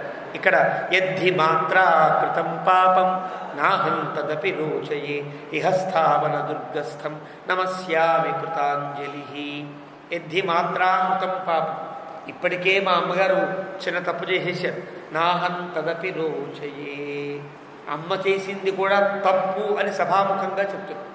మా అమ్మగారు అడిగినటువంటి కోరిక ఏదైతే ఉందో నిజానికి ఆవిడ వైపు అది నిజమే, ధర్మమే కావచ్చు, కానీ ఆవిడ కోరిక ఆవిడది, కానీ ఇది తప్పని నిరూపిస్తున్నాను సభ. ఇంత సభలో చెప్పడం కదా, ఇందాకనే అనుకున్నాం, ఒక్కొక్క దగ్గర మాట్లాడే మాట చాలా విలువైన మాట, రికార్డెడ్ అవుతుంది, స్థిరమవుతుంది. ఇక్కడ మా అమ్మ కూడా తప్పు చేసినట్టే లెక్క. ఇహస్థ, ఇక్కడ నుండే వనదుర్గస్థం, వనంలో ఉండే రాముడికి నమస్యామి కృతాంజలి, ఇక్కడి నుంచే నమస్కారం చేస్తున్నా. ఇక్కడ నుండి మళ్ళీ రాముడికి నమస్కారం చేస్తూ రాముణ్ణి మళ్ళీ ఇక్కడికి తీసుకురావడం కానీ, లేదా రాముని వెంట నేను వెళ్ళడం కానీ జరుగుతుంది తప్ప రాజ్యాన్ని అయితే స్వీకరించను. రామమేవ అనుగచ్చామి రాజా సద్విపదాంబర త్రయాణామపి లోకానాం రాజ్యమర్హతి రాఘవ. ఎంత గొప్పవాడంటే రాముడు, రాముణ్ణే అనుసరిస్తా, అంటే నేను అడవికి వెళ్ళిపోతా. సద్విపదాంబర, రెండు కాళ్ళు కలిగిన వారందరిలో శ్రేష్ఠుడు, అంటే మనుష్యులందరిలో శ్రేష్ఠుడు. తిరియక్కు, మనుష్య, దేవ, స్థావర, ఈ 4 జాతులు. ఈ 4 దేవ, స్థావర పక్కన పెడతారు. ధర్మాలు పాటించవలసినవేవి ఎవరు ఉంటే మనుష్యులు ధర్మం తప్పకుండా ఉంటే తిరియక్కులు బాగుంటాయి. తిరియక్కులు ధర్మం తప్పే అవకాశం ప్రకృతి కంటే, వాడి సహజ గుణానికంటే అవి ఎప్పుడు కూడా ఎక్కువ పాటించవు, ఎక్కువగా స్వార్థాలకి వెళ్ళవుతారు. జంతువులు ఎప్పుడు వాడికి ఏది ప్రకృతి ధర్మమో దాన్ని పాటిస్తాయి. మనిషి ఒక్కడే ధర్మాన్ని తప్పినా ధర్మాన్ని ఆచరించిన. ఇక్కడ వీళ్ళిద్దరికే క్షేమం కలగాలి అని వేదం కోరుకుంటుంది. షన్నో అస్తు ద్విపదే షంచతుష్పదే. 2 కాళ్ళ వాళ్ళకి 4 కాళ్ళ వాళ్ళకి క్షేమం కలుగ్గా అంటే స్థావరాలకి దేవతకి అక్కర్లేదా వేదానికి అంటే అక్కర్లేదు. అవి ప్రకృతిని యొక్క నియమానుసారంగా బతుకుతాయి. ఈ 2 తప్పే ప్రమాదం ఉంటుంది. కాబట్టి ఈ 2కే క్షేమం కలగాలంటే సరైన బుద్ధి కలగాలి అంటారు. షన్నో అస్తు ద్విపదే, 2 కాళ్ళ వాళ్ళకి. కాబట్టి ఇక్కడ ద్విపదాంబర, ధర్మాన్ని పాటించవలసినటువంటి 2 కాళ్ళ ఈ జాతిలో రాముడు చాలా గొప్పవాడు అని చెప్పి త్రయాణామపి లోకానాం, కేవలం ఇక్కడ మాత్రమే కాదు, రాముడు 3 లోకములను కూడా పాలించడానికి యోగ్యమైనటువంటి వాడు రాముడు. తద్వాక్యం ధర్మ సంయుక్తం, ఆ వాక్యాన్ని విన్నారంట. శ్రుత్వా సర్వే సభాసద హర్షాన్ముచురశ్రూణి రామే నిహిత చేతసః. ఆ మాట వినేటప్పటికీ అందరికీ, సభలో ఉండే వాళ్ళందరూ కూడా చాలా ఆనందంగా కన్నీళ్లు కార్చారు. ఏడుస్తూ బాధపడ్డం కాదు, ఆనందంతో కళ్ళ నీళ్లు అశ్రూణి ముముచుహు విడిచిపెట్టారు. ఎలాగ రామే నిహిత చేతసః. ఎంత గొప్పవాడు కాకపోతే ఇంత రాజ్యం కోసం ఇంత చర్చ జరుగుతుంది. అబ్బా ఎంత గొప్పవాడు రాము అని వాళ్ళంతా రాముని యందు మనస్సు నిమగ్నం చేసిన వారై అంతా ఆనందంగా బాధపడ్డారు. ఆనందంగా బాధపడ్డారు అంటే అర్థం ఆనందాశ్రుడు రాల్చారు. యదిత్వార్యన్న శక్ష్యామి వినివర్తయుతుం వనాత్ వనే తత్రైవ వక్ష్యామి యథార్యో లక్ష్మణస్తథా. ఇప్పుడు వెళతా అడవికి, రాముణ్ణి తీసుకొద్దాం, నేను చాలా ప్రయత్నం చేస్తా. నా ప్రయత్నం గనక ఫలించకపోతే, రాముడు తిరిగి రాను అంటే గనక మీరంతా నన్ను మన్నించండి, నేను కూడా లక్ష్మణుడిలా రాముని వెంట వెళ్ళిపోతా అని చెప్పి సర్వోపాయంతు వర్తిష్యే. అలాగే ఒక నోటి మాటగా అన్నాం, సర్వోపాయంతు వర్తిష్యే. ఎన్ని రకాల ఉపాయాలు ఉంటే అన్ని రకాల ఉపాయాలు పాటిస్తా అని ఇక్కడ అన్నాడు కదా, అక్కడ చేస్తాడు ఆ పని చిత్రకూటంలో భరతుడు. అంటే సామ, దాన, భేద, దండ, ఇవి కదా ఉపాయాలు. అంటే సామ మంచిగా చెప్పుట, భేద నువ్వు చేస్తున్న పని తప్పు అవుతుంది, దీనివల్ల లోకానికి ఉపద్రవం కలుగుతుంది, రాముడికే హెచ్చరించేటట్టుగా మాట్లాడు. సామ దాన అంటే ఆయన ఆనందపరచడానికి ఏవో కొన్ని మాటలు చెప్పుట, భేదం కలిగించుట. దండము అంటే నేనే ఇక్కడ రాజోపవేశం చేస్తా, నేను ఇంక సరిపోతా, నువ్వు రాకపోతే నేను ఊరుకోను అన్నట్టుగా చేయి. దండం అంటే ఆ వ్యక్తికి దండం చేయడం కాదు, శిక్షను తాను అనుభవించేటట్టుగా కాదు. కాబట్టి అన్ని ఉపాయములతో రాముణ్ణి వెనక్కి తీసుకురావడానికి అన్ని ప్రయత్నాలు చేస్తా అని చెప్పడానికి సర్వోపాయంతు వర్తిష్యే. 4 ఉపాయాలు పాటిస్తాను అందరిలో చెప్తున్నాడు. వినివర్తయుతుం బలాత్, బలాత్కారంగా రాముడు తీసుకొచ్చేద్దాం. రాముడు వినడు, అయినా బలాత్కారంగా తీసుకొద్దాడు రాముణ్ణి. సమక్షం ఆర్యమిశ్రాణం సాధూనాం గుణవర్తినాం. నేను ఒక్కడిని ఆ పని చేయను. సమక్షం, మీ అందరి సమక్షంలో అంటే అర్థం ఏంటి? నేనే కాదు, మీరంతా రావాలి. మీరు ఒకవేళ నా మాట వినకపోయినా మీరు పెద్దలంతా మీరు ఉంటారు కాబట్టి మీ మాటన్నా విని నా మాటకి లొంగి వస్తే అందరం తరించిన వాడు అవుతాం కదా. కాబట్టి మీరంతా బయలుదేరారు. ఇప్పటికే మరి ఇప్పటికి బయలుదేరడం కష్టం కదా అని అంటారేమో. విష్ఠి కర్మ అంతికా సర్వే మార్గశోధక రక్షకా ప్రస్థాపిత మయా పూర్వం యాత్రాపి మమ రోచతే. చాలా తెలివిగా రాజు కాకుండా ఎంత రాజ్య తంత్రాన్ని అవలంబించాడో ఈ మాటలో తెలుసుకోండి. ఇప్పటికిప్పుడు బయలుదేరబడే మాటలు అంటారేమో మీరు. ఇప్పటికే ఇంతకు ముందే నేను మన వాళ్ళకి ఆజ్ఞాపించాను. విష్ఠి కర్మాంతిక. విష్ఠి కర్మాంతిక అంటే వాళ్ళకి డబ్బులు ఇచ్చి నువ్వు ఎలా ఆజ్ఞాపించావు, నీ ఇష్టమైన రాజు కాదు కదా. నువ్వు ఒక వ్యక్తికి పని చెప్పాలి అంటే డబ్బులు ఇవ్వాలి కదా. నువ్వు బావి తవ్వరా, బావి తవ్వితే నీకు 100 వరహాలు అని చెప్పాలి. రోడ్డు వేయరా, వేసిన వాళ్ళందరికీ 1000 వరహాలు అని చెప్పాలి. వీళ్ళంతా మరి నువ్వు రాజు కాకుండా వీళ్ళందరికీ ఆజ్ఞాపించి డబ్బులు ఎలా ఇస్తావు అని అడుగుతారేమో. విష్ఠి కర్మాంతిక. విష్ఠి కర్మాంతిక అంటే వెట్టి చాకిరి చేసేవాళ్ళు అని అర్థం. స్వచ్ఛంద సేవకులు అని అర్థం. అంటే ఆ మాటకి ఈ మాటకి చిన్న ఇబ్బంది ఉంటుంది కనుకోండి. స్వచ్ఛంద సేవకులు అంటే డబ్బులు తీసుకోకుండా సేవ చేయడమే లక్ష్యముగా కలిగిన వారు చాలామంది ఉన్నారు. ఇప్పుడు నేను చెప్పిన పని అంతా వీళ్ళు చేశారే, వీళ్ళకి నేను పైసా ఇవ్వాల. కేవలం రాముణ్ణి తీసుకురావడానికి మార్గం వేద్దాము, మనం వెళదామంటే వీళ్ళంతా ఈ పనంతా చేశారు ఆల్రెడీ. మీకు తెలియదేమో, ఇక్కడ నుండి గంగ దాకా రాజమార్గము వేసేశారు. ఎందువల్ల? నేను డబ్బులు ఇస్తే వేసిన వాడు కాదు సుమా. విష్ఠి కర్మ అంతిక. విష్ఠి పదమే తెలుగులో వెట్టి చాకిరి. డబ్బులు ఇవ్వకుండా ఉచితముగా చేశారు. నా మాటకి కట్టుబడి కాదు, నా మాట మీద ప్రేమ ఉంచి రాముని మీద భక్తి ఉంచి ఇంత పని చేసేసారు. మీరేం కంగారు పడక్కల్లా, అందరూ సిద్ధంగా ఉన్నారు యాత్రకి. మీరు వెళ్ళి రథాల్లో కూర్చుంటే సార్ అలా సిద్ధం చేశానయ్యా, అన్ని రథాలు సిద్ధమయ్యాయి, మీరు బయలుదేరడమే దురవాయి అన్నట్లుగా చెప్పాడు. విష్ఠికరం ఈ రకంగా చెప్పాను అని. ఏవ ముక్త్వాతు ధర్మాత్మ. ఇప్పుడు ఈ ధర్మాత్మ అని ఎవరంటారు? వాల్మీకి అంటారు. రాముణ్ణి భరతుడు ధర్మాత్మ అంటే వాల్మీకి భరతుడిని అంటాడు. ఇలా చెప్పాడయ్యా భరతుడు ఎంత ధర్మాత్ముడో కదా. ఈ మాట మన కోసం చెప్పిన మాట. ఏవ ముక్త్వాతు ధర్మాత్మ భరత భ్రాతృవత్సల. అన్న మీద చాలా ప్రేమ కలిగిన వాడు, ధర్మమే రూపమైన వాడు ఆయన భరతుడు ఇలా మాట్లాడి సమీపస్థముపాచేదం సుమంత్రం మంత్రకోవిదం. పక్కనే సుమంత్రుడు ఉన్నాడు. మంత్రకోవిదం చాలా మంత్రం చేయడంలో అంటే ఆలోచన ఉపాయాన్ని పన్నడంలో చాలా నేర్పరి ఆయన. ఎందువల్ల చాలా కాలంగా ఉన్నాడు కాబట్టి రాజులలో ఉండేటువంటి చిన్న చిన్న మలుపులు మెలికలు అని తెలిసినవాడు. మంత్రకోవిదం.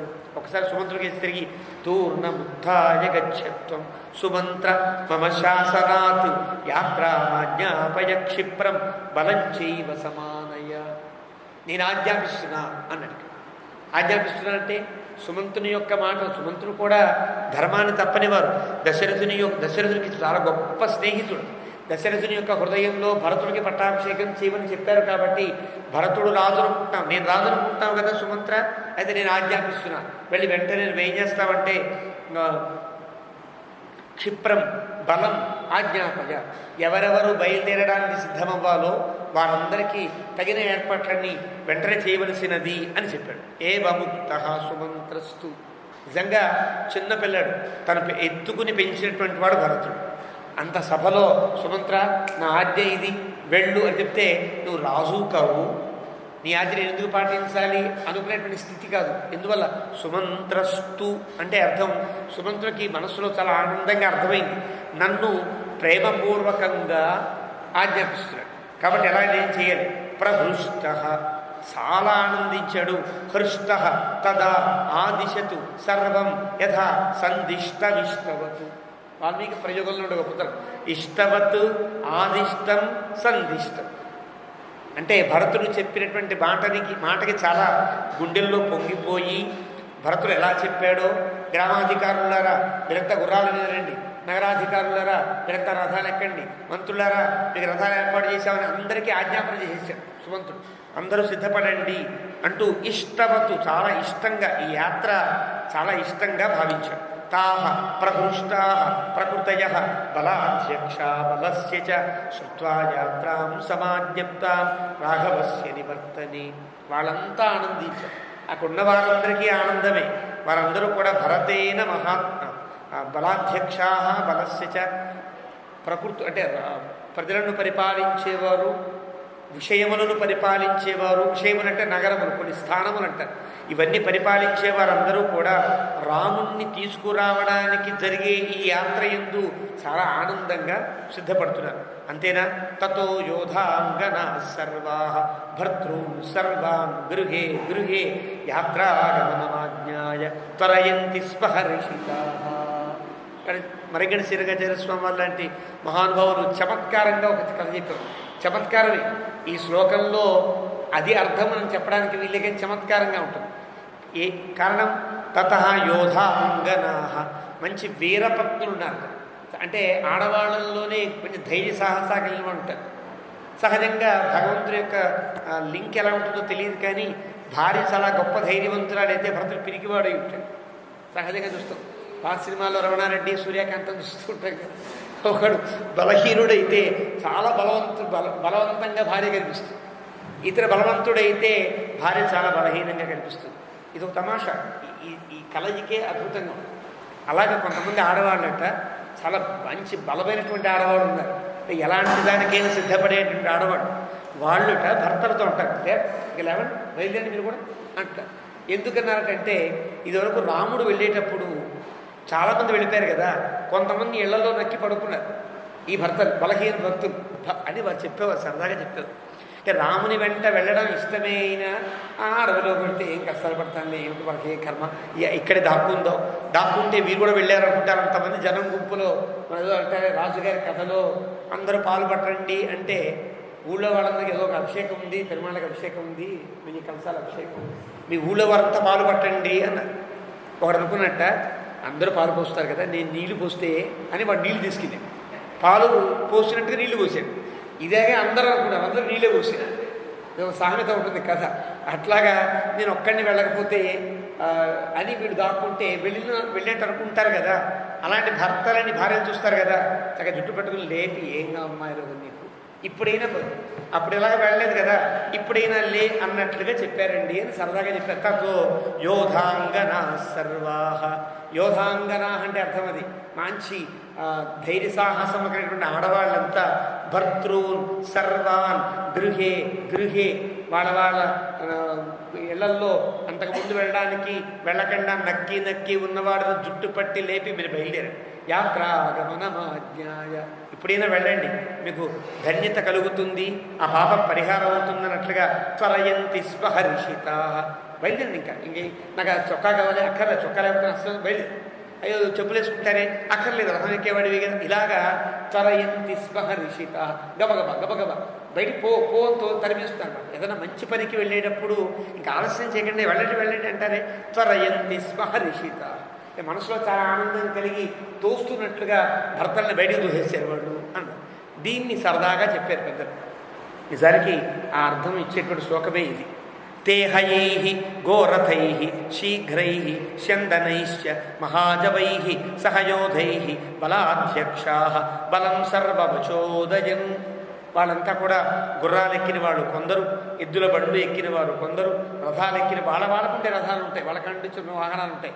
పెద్దవాడు అంబాసిడర్లో పెడితే వీడిలో చిన్న మారుతి కారులో పెడతాడు, వాడితో బెంచ్ కారులో పెడితే వీడిలో చిన్న కారులో పెడతాడే. ఎవరి కారులు వాళ్ళవి కదా, వేళ కారులు వీళ్ళకున్నాయి. చందనాలు. మహాజవైః సహయోధైః, యోధులు వెళ్ళారు. బలాధ్యక్షాః, వాళ్ళు బయలుదేరారు. సర్వం బలం సర్వం అచోదయం, రానివాళ్ళు వచ్చిన వాళ్ళు లేకుండా అందరూ బయలుదేరండి. అందరూ బయలుదేరారు. అందరం వెళదాం. మనందరం ఉంటే ఇంతమంది వచ్చారా నా కోసం, అయితే వస్తారు, ఏం చేస్తారు అని రాముడు రావాలి. ఇది 10 మంది వెళితే కనుక రాముడు ధర్మపన్నాలు వల్లించచ్చు కాక. రాముడు ప్రజలంటే ఇష్టం కలిగిన వాడు కదా. కొన్ని వేల మంది మనం వెళ్ళిపోయాం అనుకోండి, వేల మంది నుంచి అమ్మో ఇంతమంది నా కోసం వచ్చారా, అడవి దాకా వచ్చారా, అయితే వస్తాను, మీ మాటే పాటిస్తాను అని రావచ్చు కదా. కానీ బలం సర్వం అచోదయం, అందరినీ కూడా ప్రేరేపించారు. సజ్జంతు తద్బలం దృష్ట్వా, అంత సిద్ధమైపోయారు. భరతో గురు సన్నిధౌ, గురుగారి దగ్గర ఉన్నాడు, వశిష్ఠుడి దగ్గర. రథం మే త్వరయస్వేతి సుమంత్రం పార్శ్వతో బ్రవీత్. సుమంత్ర రథాన్ని తొందరగా సిద్ధం చేయండి అన్నారు. అంటే గురువుగారి దగ్గర పక్కన ఉండి అన్నాడు. అంటే గురువుగారు మీరు కూడా రండి అని ఒక సూచనప్రాయంగా చెప్పాడు. ఆ రకంగా రథం మే త్వరయస్వ సుమంత్రం పార్శ్వత అబ్రవీత్, పక్కన ఉండే సుమంత్రుతో చెప్పాడు. భరతస్యతు తస్యాజ్ఞాం ప్రతిగృహ్య చ హర్షితః రథం గృహీత్వా ప్రేయౌ యుక్తం పరమవాజిభిః. భరతుడికంటే ప్రత్యేక రథాన్ని ఏర్పాటు చేశాడు సుమంతుడు. ఆ రథాన్ని ఎక్కారు, వీడు బయలుదేరారు. స రాఘవ సత్యధృతి ప్రతాపవాన్ ధ్రువన్ సుయుక్తం దృఢ సత్య విక్రమ గురుం మహారణ్యగతం యశస్వినం ప్రసాదయిష్యం భరతో బ్రవీత్తదా. స రాఘవ, ఆ భరతుడు, రఘువంశంలో పుట్టిన భరతుడు. సత్యధృతి, ఇది వాల్మీకి ప్రయోగం. అక్కడ రాముడు సత్యధృతి ఈయనన్నాడు, భరతుడిని సత్యధృతి అని వాల్మీకి అంటున్నాడు. భరత సత్యధృతి ప్రతాపవాన్, అలానే బలహీనుడు కాడు, మంచి ప్రతాపవంతుడు. బ్రువన్ సుయుక్తం దృఢ సత్య విక్రమ, సత్యము యందు నిలకడ కలిగిన వాడు. గురుం మహారణ్యగతం, తనకి గురువైనటువంటి వాడు అడవికి వెళ్ళాడు. గురువు అనే పదమునకు సంస్కృతంలో 3 అర్థాలు. పెద్దవాడు అని ఒక అర్థం, గురుకల్పుడు అని ఒక అర్థం, తండ్రి అని ఒక అర్థం. ఇప్పుడు భరతునికి తండ్రి వంటి వాడు రాముడే. నాన్నగారు లేరు కదా, పెద్దన్నయ్యే నాన్నగారు అవుతారు. ఇక్కడ తండ్రి వంటి వాడు, గురుకల్పుడు, తన కర్తవ్యోపదేశం చేసినవాడు. తాను ధర్మాన్ని పాటించి ఎవరైనా ధర్మాన్ని పాటించాలి అని తన ఆచరణ ద్వారా తనకి ఉపదేశం చేసిన గురుకల్పుడు. రెండవది గురువు, జ్యేష్ఠుడు. అన్ని రకాల కూడా గురువైనటువంటి రామచంద్రమూర్తిని వెనక్కి తీసుకురావడం కోసం భరతుడు ఇలా అంటున్నాడు. తూర్ణం సముత్థాయ సుమంత్ర గచ్చ, గబగబా సుమంత్ర గబగబా తీసుకుని వెళ్ళు. బలస్య యోగాయ బల ప్రధానాన్, అందరినీ తీసుకుని మనం బయలుదేరదాం. అనేతు నిక్షామిహితం వనస్థం, నేను రాముని తీసుకురావడానికి మనస్సు ఉబిళ్ళురుతోందయ్యా. ప్రసాద్య రామం జగతో హితాయ, రాముణ్ణి ఎలాగైనా ప్రసన్నం చేసుకుని లోకములన్నింటికీ క్షేమం కలిగేటట్లుగా రాముణ్ణి మళ్ళీ వెనక్కి తీసుకొద్దాము అన్నాడు భరతుడు. ససూతపుత్ర భరతేన సమ్యకు ఆజ్ఞాపిత సంపరిపూర్ణకామ. ఆ సూతపుత్రుడు అంటే సూతుడు సుమంతుడు భరతేన సమ్యక్ ఆజ్ఞాపిత, భరతుని చేత భలే అందంగా ఆజ్ఞాపించబడ్డాడు. నిజంగా భరతుడికి ఆజ్ఞాపించే అధికారం లేదు దాదాపు. రాజపుత్రుడే అయినా సుమంత్రుడిని రాజుగారి యొక్క రథంకు సారథిని, రాజపుత్రుడికి వేరే సారథులు వేరే రథాలు ఉంటారు. రాజుగారికి ఎవరు నేరుగా సారథో ఆ సారథి నువ్వేరా, మా నాన్నగారి డ్రైవరే నాకు రావాలి అనేటువంటి అధికారం ఉంటుంది. ఎవరి డ్రైవర్ వారికి ఉంటారు, ఎవరి సూత్రులు వారికి ఉంటారు. కానీ సమ్యగాజ్ఞాపిత భరతుడు సుమంత్రుడు అనుకుంటాడు, నన్ను భలే ఆజ్ఞాపించాడు. అంటే అర్థం ఏంటి? రాజరికపు రథాన్ని తాను అధిరోహించి తాను వెళ్ళి తద్వారా రాముడిని తీసుకురావడానికి కోసం రాజరథాన్ని ఉపయోగిస్తున్నాడంటే భరతుడు ఎంత తెలివైనవాడు కదా. అంటే భరతుని యొక్క రథంలో వెళ్ళిపోయారనుకోండి, వెళితే ఏమవుతుంది? రాముడు భరతుడి యొక్క రథంలో వెనక్కి రావాలి అంటే రాజు కాదుగా, రాజరథం కాదు కదా. కాబట్టి నన్ను తీసుకుని వెళుతున్నాడంటే నా రథం అంటే రాజుగారి రథం కాబట్టి రాముణ్ణి మళ్ళీ రాజరథంలో తీసుకురావడానికి ఇంత గొప్ప ఆలోచన చేశాడు భరతుడని సమ్యగా ఆజ్ఞాపిత, భలే ఆజ్ఞాపించాడు నన్ను భరతుడు అని అనుకుని సంపరిపూర్ణకామ, పూర్ణకామ పరిపూర్ణకామ సంపరిపూర్ణకామ. కామ అంటే ఇష్టమైనవాడు, పూర్ణకామ మనసు అమ్మయ్య నేను అనుకోవడం జరిగింది కాదు, పరిపూర్ణకామ చాలా నిండుగా దీనికోసమే నేను చూస్తున్నా అని సంపరిపూర్ణకామ అంటే సుమంతుని యొక్క జీవిత ధ్యేయమే ఇది అన్నట్లుగా ఆ కోరిక తీరేటట్లుగా రాజుగా భరతుడిని రథంలో ఎక్కించుకుంటానికి ఆజ్ఞాపించాడు కదా. ఇప్పుడు తాత్కాలికంగా రాజు భరతుడే, భరతుడిని రాజుగా తీసుకువెళతారు, రాముడిని రాజుగా తీసుకొస్తారు. నాకు ఇంకేం కోరిక? దశరథుని యొక్క కోరిక ప్రకారం రాజు కాతగిన భరతుడు ఇప్పుడు నా రాజరథంలో ఎక్కి రాజు అవుతున్నాడు. మళ్ళీ ఆ రథంలోనే రాముడు వెనక్కి వస్తూ మళ్ళీ రాముడే రాజు అవుతున్నాడు. సంపరిపూర్ణకామ, భరతుడిని రాజుగా నడిపే గొప్పతనము నాకు కలిగింది, మళ్ళీ రాముడిని రాజుగా తీసుకొచ్చే గొప్పతనము నాకు కలిగింది. కాబట్టి సంపరిపూర్ణకామ, అన్ని కోరికలు నాకు తీరిపోతున్నాయి. ఇది సుమంతుని యొక్క హృదయం. ఆ రకంగా అని ఆనందించి శశాస సర్వాన్ ప్రకృతి ప్రధానాన్ బలస్య ముఖ్యాంశ సుహృజ్జనంచ అందరినీ కూడా ఒకసారి ఆజ్ఞాపించాడు. సుహృజ్జనం తన తోడి వారిని కూడా మీరంతా బయలుదేరండి రథాలు తీసుకుని అని చెప్పాడు. తతస్సముత్థాయ కులే కులే తే రాజన్య వైశ్యా కుశలాశ్చ విప్రాః అయూయుజన్ ఉష్ట్రకరాన్ తథాంశ్చ నాగాన్ హయాంశ్చైవ కుల ప్రసూతాన్. అందరూ కూడా బయలుదేరారు. కులే కులేతే ఎవరి ఎవరి యొక్క వంశములో ఎవరి యొక్క ఇంట్లో ఉండేవారు అందరూ ప్రతి ఇంటి నుండి బయలుదేరు. వాళ్ళంతా కూడా రాజన్యులు అంటే క్షత్రియులు, వైశ్యులు, విప్రులు, వృషలాహ, శూద్రులు అంటే చాతుర్వర్ణ్యముల వారు కూడా అందరికీ రాముడు ఇష్టం. రాముడు తీసుకురావడం ఇష్టం కాబట్టి అందరూ బయలుదేరారు. అయూయుజన్ ఉష్ట్రఖర ఎవరి ఎవరి వాహనాలు వాళ్ళకుంటాయి. కంచరగాడిదిలే రథములుగా కలిగిన వారు ఒకరు ఉంటారు. రథములు ప్రత్యేకంగా కలిగిన వారు కొందరు ఉంటారు. ఏనుగుల మీద వెళ్ళేవాడు కొందరు ఉంటారు. గుర్రముల మీద వెళ్ళేవాడు కొందరు ఉంటారు. అంటే వాళ్ళ కులములకు తగినట్లుగా వాళ్ళకి రథములు కూడా ఉంటాయి. ఆనాటి వ్యవస్థ, సామాజిక వ్యవస్థ. అంటే ఏ కులము వాడు ఎలాంటి రథములు ఎక్కవలను కూడా ఒక నియమాన్ని అప్పట్లో ఏర్పరచుకున్నారు. దాన్ని పాటించారు వాడు. ఆ రకంగా వీళ్ళంతా బయలుదేరారు అంటూ 82వ సర్గని ముగించాడు వాల్మీకి. 83వ సర్గ అథ 83తమ సర్గ 83వ సర్గ ప్రారంభం. తతః సముత్థితః కాల్యం ఆస్థాయ స్యందనోత్తమం ప్రయయౌ భరతః శీఘ్రం రామదర్శనకాంక్షయా. బయలుదేరారు. కాల్యమాస్థాయ సరి అయిన కాలాన్ని చూచుకొని, అంటే సరిగ్గా ఎప్పుడు బయలుదేరితే ముహూర్తం బాగుంటుందో, తన యొక్క అనుకున్న పని నెరవేరేటట్లుగా ఒక కాల్యం ఒక సమయము తనకు అనుకూలిస్తుందో అలాంటి సమయాన్ని అంటే ముహూర్తాన్ని చూచుకుని అని అర్థం. బయలుదేరి చందనోత్తమాన్ని అలంకరించాడు భరతుడు. రామదర్శన కాంక్షయ ఎప్పుడు రాముడిని చూద్దామా అనేటువంటి కాంక్షతో బయలుదేరాడు. అగ్రతః ప్రయయుస్తస్య సర్వే మంత్రి పురోధసః అధిరుహ్య హయైర్యుక్తాన్ రథాన్ సూర్యరథోపమాన్. భరతుని ముందు కొన్ని రథములు పెడుతున్నాయి.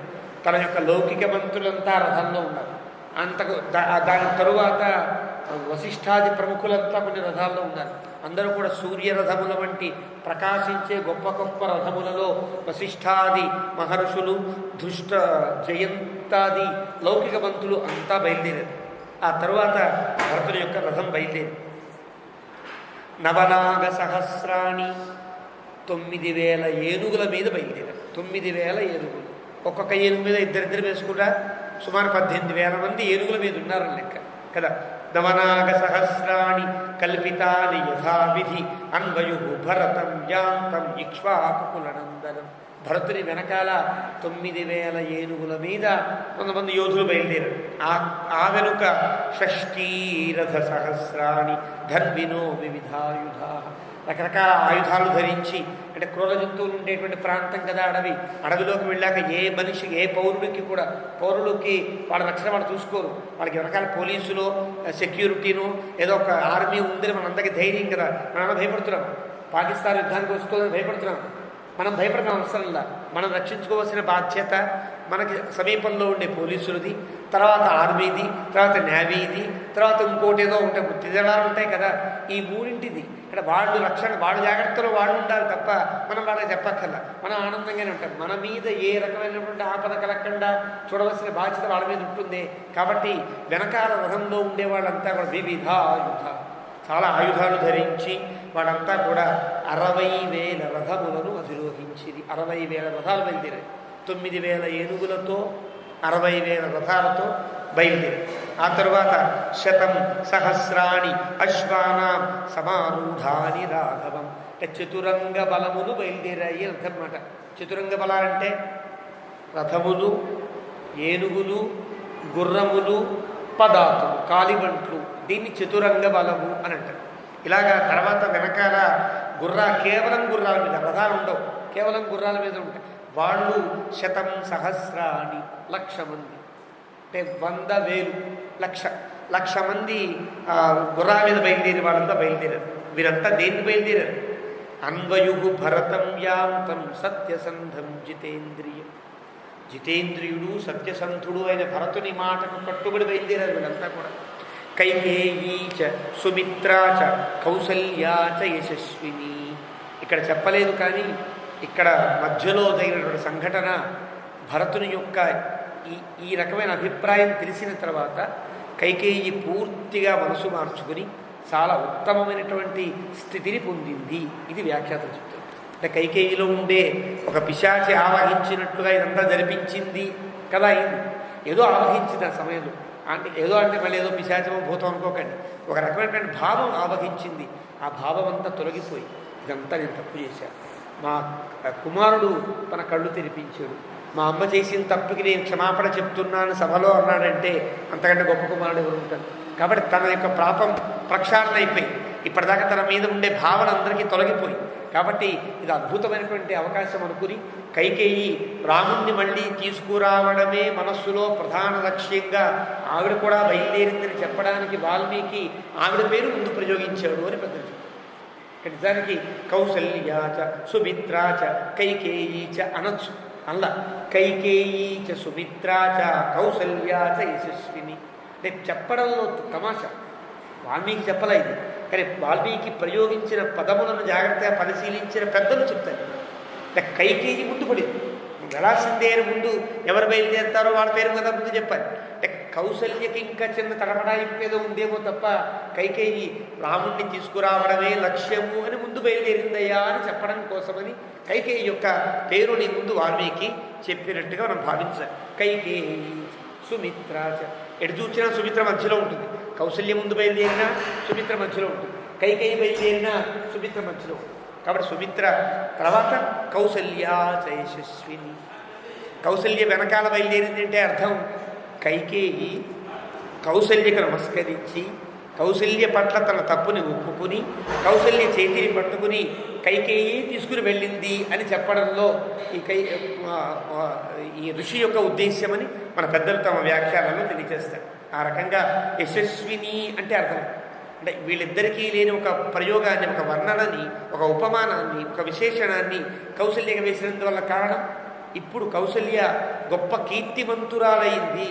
ఇప్పటిదాకా అందరూ కీర్తించిన కైకేయికి కౌసల్య ఎలాంటి కీర్తి లేదు, ఇంకా ఏదో అసూయత. ఇప్పుడు ఇంకా ఈర్ష్య కానీ అసూయ కానీ లేని స్థితిలో కైకేయి కడిగిన ముత్యంలాగా ఉన్నది అని చెప్పడం కోసం కౌసల్యా చ యశస్విని, కౌసల్య ఉత్తమమైనటువంటి కీర్తిని పొందింది అని చెప్పారు.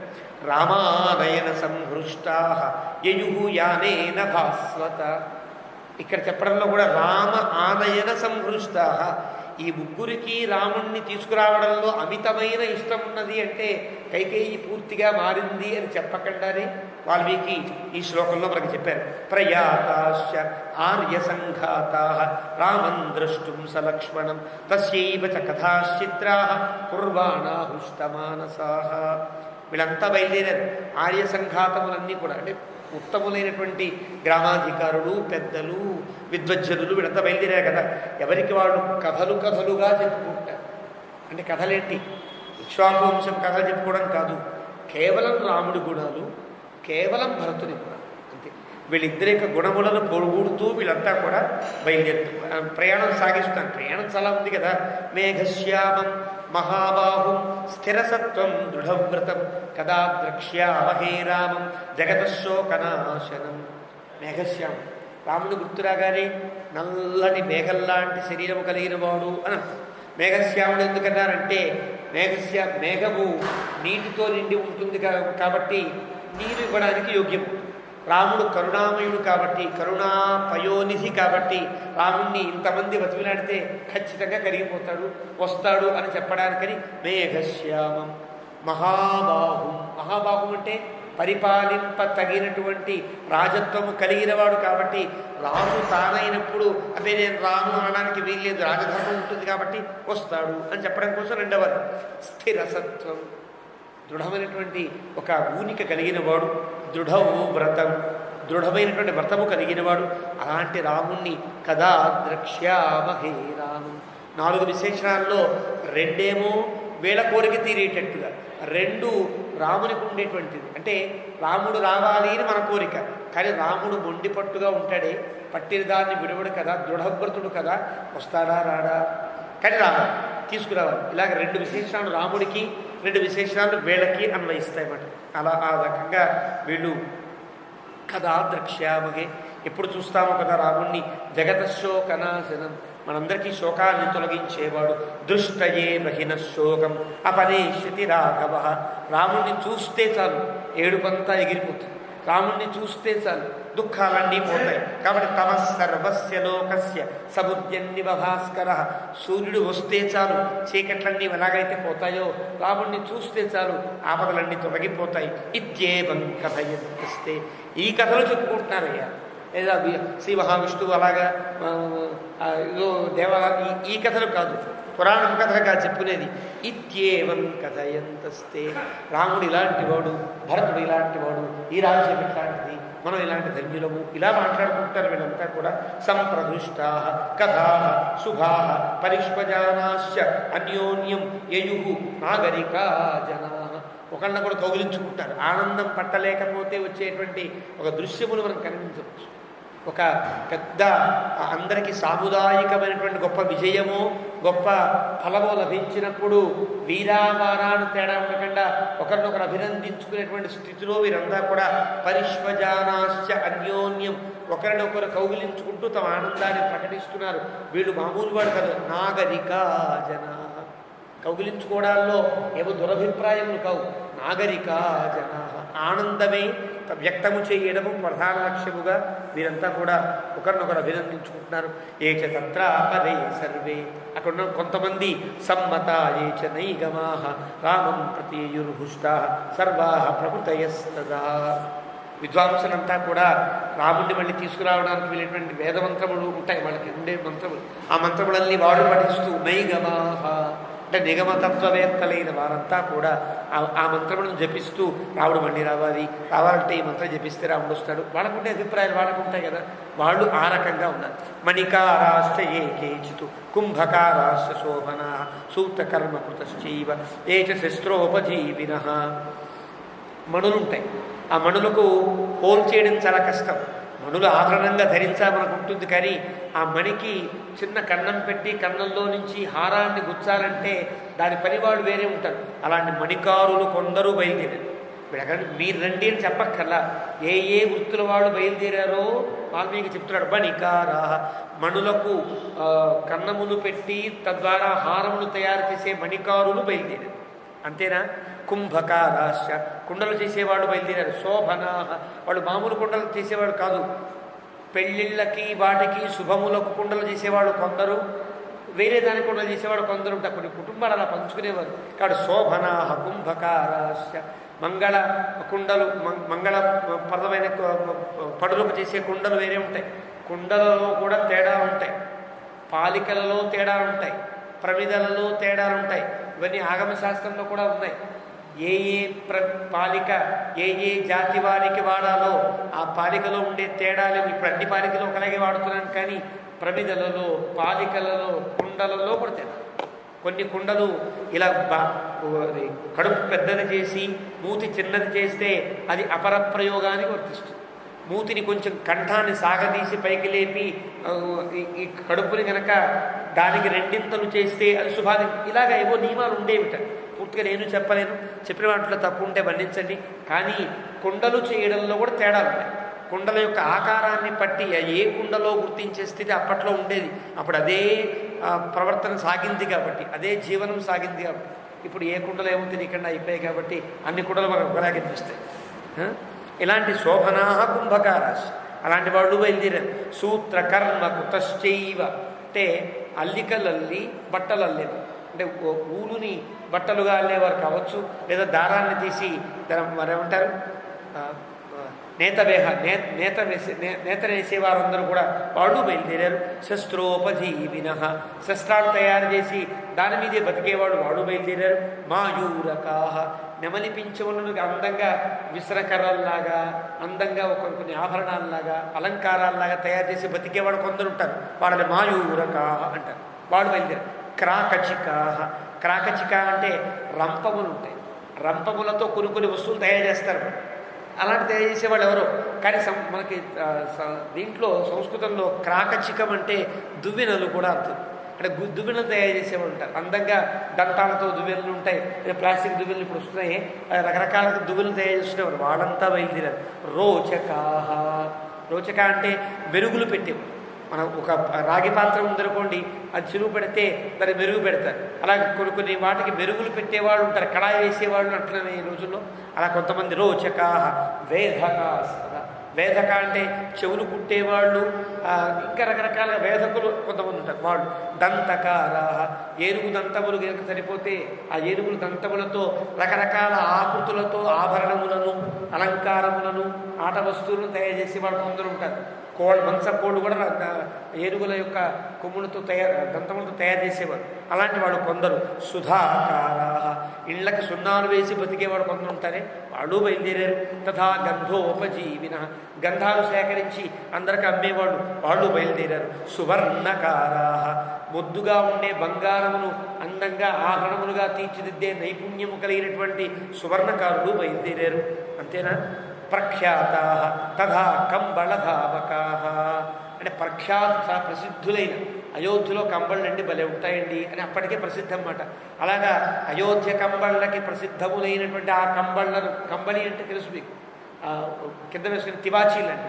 తివాచీలు తయారు చేసేవాళ్ళు కొంతమంది ఉన్నారు అప్పట్లో, వాళ్ళు బయలుదేరారట. స్నాపకోచ్ఛాదకాహ వైద్యాహ ధూపకాహ శౌండికాస్తథా. స్నాపకాహ, స్నానములు చేయించడంలో నేర్పరులైన వాడు.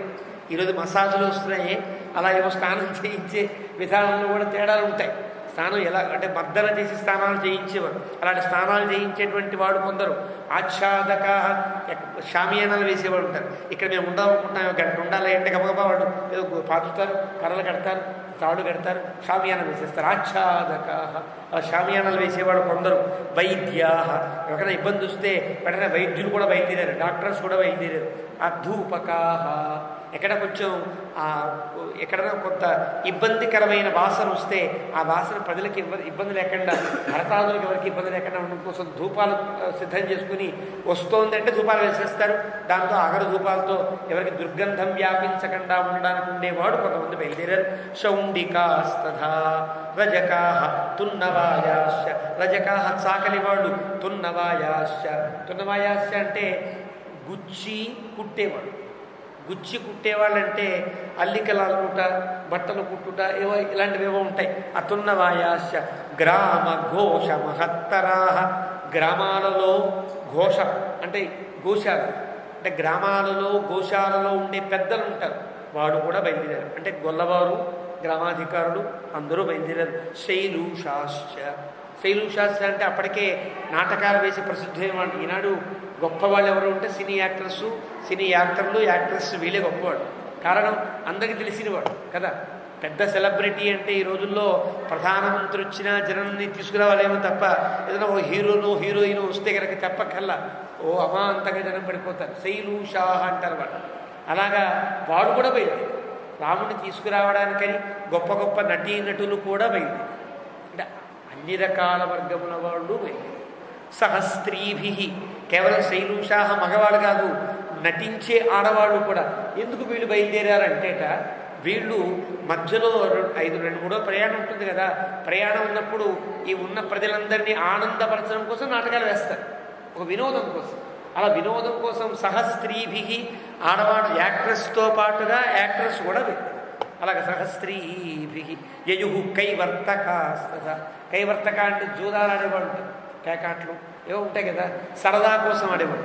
ప్రాణాలు పణంగా పెట్టో, భార్యలను పణంగా పెట్టో, అవి రాజ్యాన్ని పణంగా పెట్టో ఆడితే ఆ ఆట కాదు. కైవర్తకాహ, కేవలం టైంపాస్ కోసం పెళ్ళిళ్ళలో వాళ్ళు ఆడేటట్టుగా ఆడేవాళ్ళు బయలుదేరారు. కైవర్తకాహ అంటే నది దగ్గర ఉండేవాళ్ళు కూడా వాళ్ళు బయలుదేరారు. సమాహితా వేదవిదో బ్రాహ్మణా వృత్త సమ్మతా, చాలా గొప్ప ఆచారవంతులైన, వేదములు బాగా తెలిసిన, చాలా జాగ్రత్తగా నిష్ఠగా ఉండేటువంటి బ్రాహ్మణోత్తములు బయలుదేరారు. గోరథై, గోరథం అంటే వీళ్ళంతా రథాలు, గుర్రాలు, ఏనుగులు ఎక్కరు, ఎడ్ల బండ్లో బయలుదేరుతారు. వీళ్ళందరూ ఎడ్ల బండ్లలో బయలుదేరారు. అనుజగ్గు సహస్రశ, వీళ్ళు కొన్ని వేల మంది బయలుదేరారు.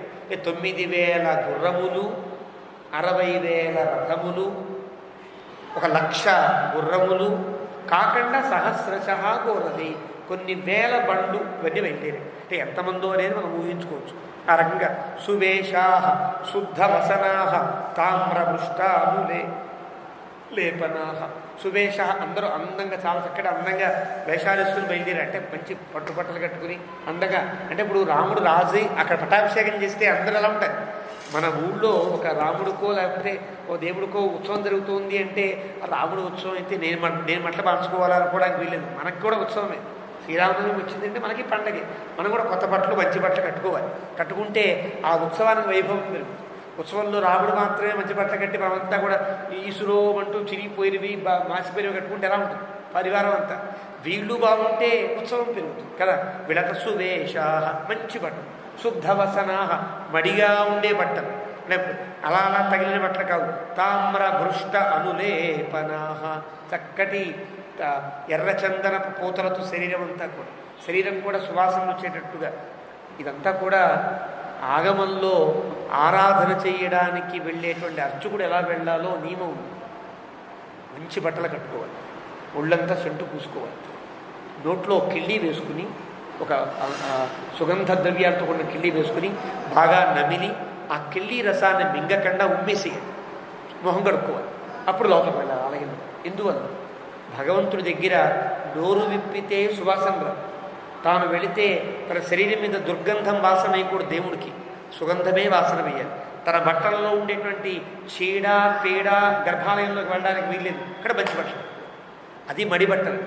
మడిబట్ట అంటే అర్థం ఎవరు ముట్టుకోకుండా నల్లగా అయిపోయి అట్టలా ఉండే బట్ట మడిబట్ట.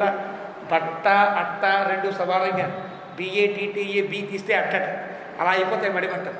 అలాగా కాకుండా మడిబట్టలు కట్టుకోవాలంటే శుద్ధములైన వస్త్రములు ఉండాలి. ఎందుకు ఇలా అంటే దేవుడికి ఆరాధనకు యోగ్యంగా ఉండేటట్టుగా ఇతను బయలుదేరారు. కాబట్టి రాముడిని తీసుకురావడానికి బయలుదేరే వీళ్ళంతా కూడా అంత యోగ్యంగా బయలుదేరారు. అంతేకాని చక్క మంచి వేషాలు బయలుదేరారండో అనడానికి వీల్లేదు. తీసుకురాబడే వ్యక్తి యొక్క గౌరవాన్ని ఇనుమడించేటట్లుగా వీళ్ళంతా సిద్ధం కావాలి. అప్పుడే ఉత్సవం అనేది, ఆనందం అనేది వ్యక్తీకరణ అవుతుంది. ఆ రకంగా బయలుదేరారు. సర్వేతే వివిధై యానై, అందరూ రకరకాల వాహనములతో శనై భరతమన్వయు భరతుని అనుసరించారు. ప్రహృష్ట బుదితాసేన అందరికీ ఆనందమే. సాన్వయాత్ కైకయీ సుతం, ఇప్పుడు కైకయీ సుతం ప్రజలందరికీ. అంటే వాల్మీకి ప్రయోగంలో ఇప్పుడు కైకేయి కుమారుడే. ఇందువల్ల కైకేయి చాలా గొప్పది. కైకేయి ఎందుకు గొప్పది? తన తప్పుని ఒప్పుకొని రాముడు పట్టాభిషేకం జరగాలన్నటువంటి గొప్ప సంకల్పం ఆవిడలో కనిపిస్తుంది. కాబట్టి కైకేయి గొప్పదైంది. అలాంటి కైకేయి కడుపున పుట్టాడు గొప్పవాడు మా భరతుడు అని ఇప్పుడు కైకేయిని పోగొట్టేటట్లుగా. అంటే ఈ ప్రయోగం వల్ల భక్తులు అంటే పౌరులలో ఉండేటువంటి కైకేయి మీద ఉండే దురభిప్రాయం తొలగిపోయింది అని చెప్పడం కోసం కైకేయి సుతం. అంటే కైకేయి కుమారుణ్ణి అందరూ అనుసరిస్తున్నారు. భ్రాతురానయనే, రాముణ్ణి వెనక్కి తీసుకురావడంలో యాంతం భరతం భ్రాతృవత్సలం. కైకేయి సుతం గొప్ప గొప్ప ఉపమానం. అంత గొప్ప కైకేయి అండి మా కైకేయి. ప్రతాపం తిట్టారు ఇప్పటిదాకా, రాక్షసి కులపాంసరి అందరూ తిట్టిన వాళ్ళే. కేవలం వశిష్ఠాలు వీళ్ళే కాదు, అందరూ తిట్టారు. ప్రజలు కూడా తిట్టుకున్నారని కదా వాల్మీకి చెప్పాడు. అలాంటి ప్రజలందరూ ఇప్పుడు ఆవిడకి వాళ్ళందరికీ ఇప్పుడు చాలా గొప్పవాడైపోయారు. కౌశల్య కంటే గొప్పదైపోయారు కైకేయి. అంటే మనం కూడా ఆ అభిప్రాయంతో ఇక్కడి నుంచి ఉండాలి కైకేయి మీద. కైకేయి మీద అప్పటిదాకా ఉండే దురభిప్రాయం ఉండడానికి వీల్లేదు. మనకి కథ కాదు, జరిగిన కథ. కాబట్టి దానిలో మనం అన్వయించాలంటే మనకి ఆ అభిప్రాయం పోవాలి. ఇప్పటిదాకా కైకేయి మీద ఉండే దురభిప్రాయం పూర్తిగా పోయి ఇప్పుడు కౌశల్య కంటే గొప్పదైనది కైకేయి అనే భావంతోనే ఇక్కడి నుంచి మనం రామాయణంలో ప్రవేశించాలి. అలాగా అంత గొప్పది కైకేయి. అలాంటి కైకేయి కుమారుడు భరతుడు అన్న మీద ప్రేమ కలిగిన వాడు బయలుదేరుతున్నాడని వీరంతా కూడా కైకేయి వెనక బయలుదేరారు. తే గత్వా దూరమధ్వానం రథయానాశ్వకుంజరై సమాసేరుస్తతో గంగా శృంగిబేరపురం ప్రతి. అలాగా హాయిగా మాట్లాడుకుంటూ శృంగిబేరపురం దాకా, ఎక్కడి దాకా రాజమార్గాన్ని వీళ్ళు అందంగా వేసేశారో అక్కడి దాకా వెళ్ళిపోయి. ఈ వేసిన మార్గం గుహుడికి కొత్త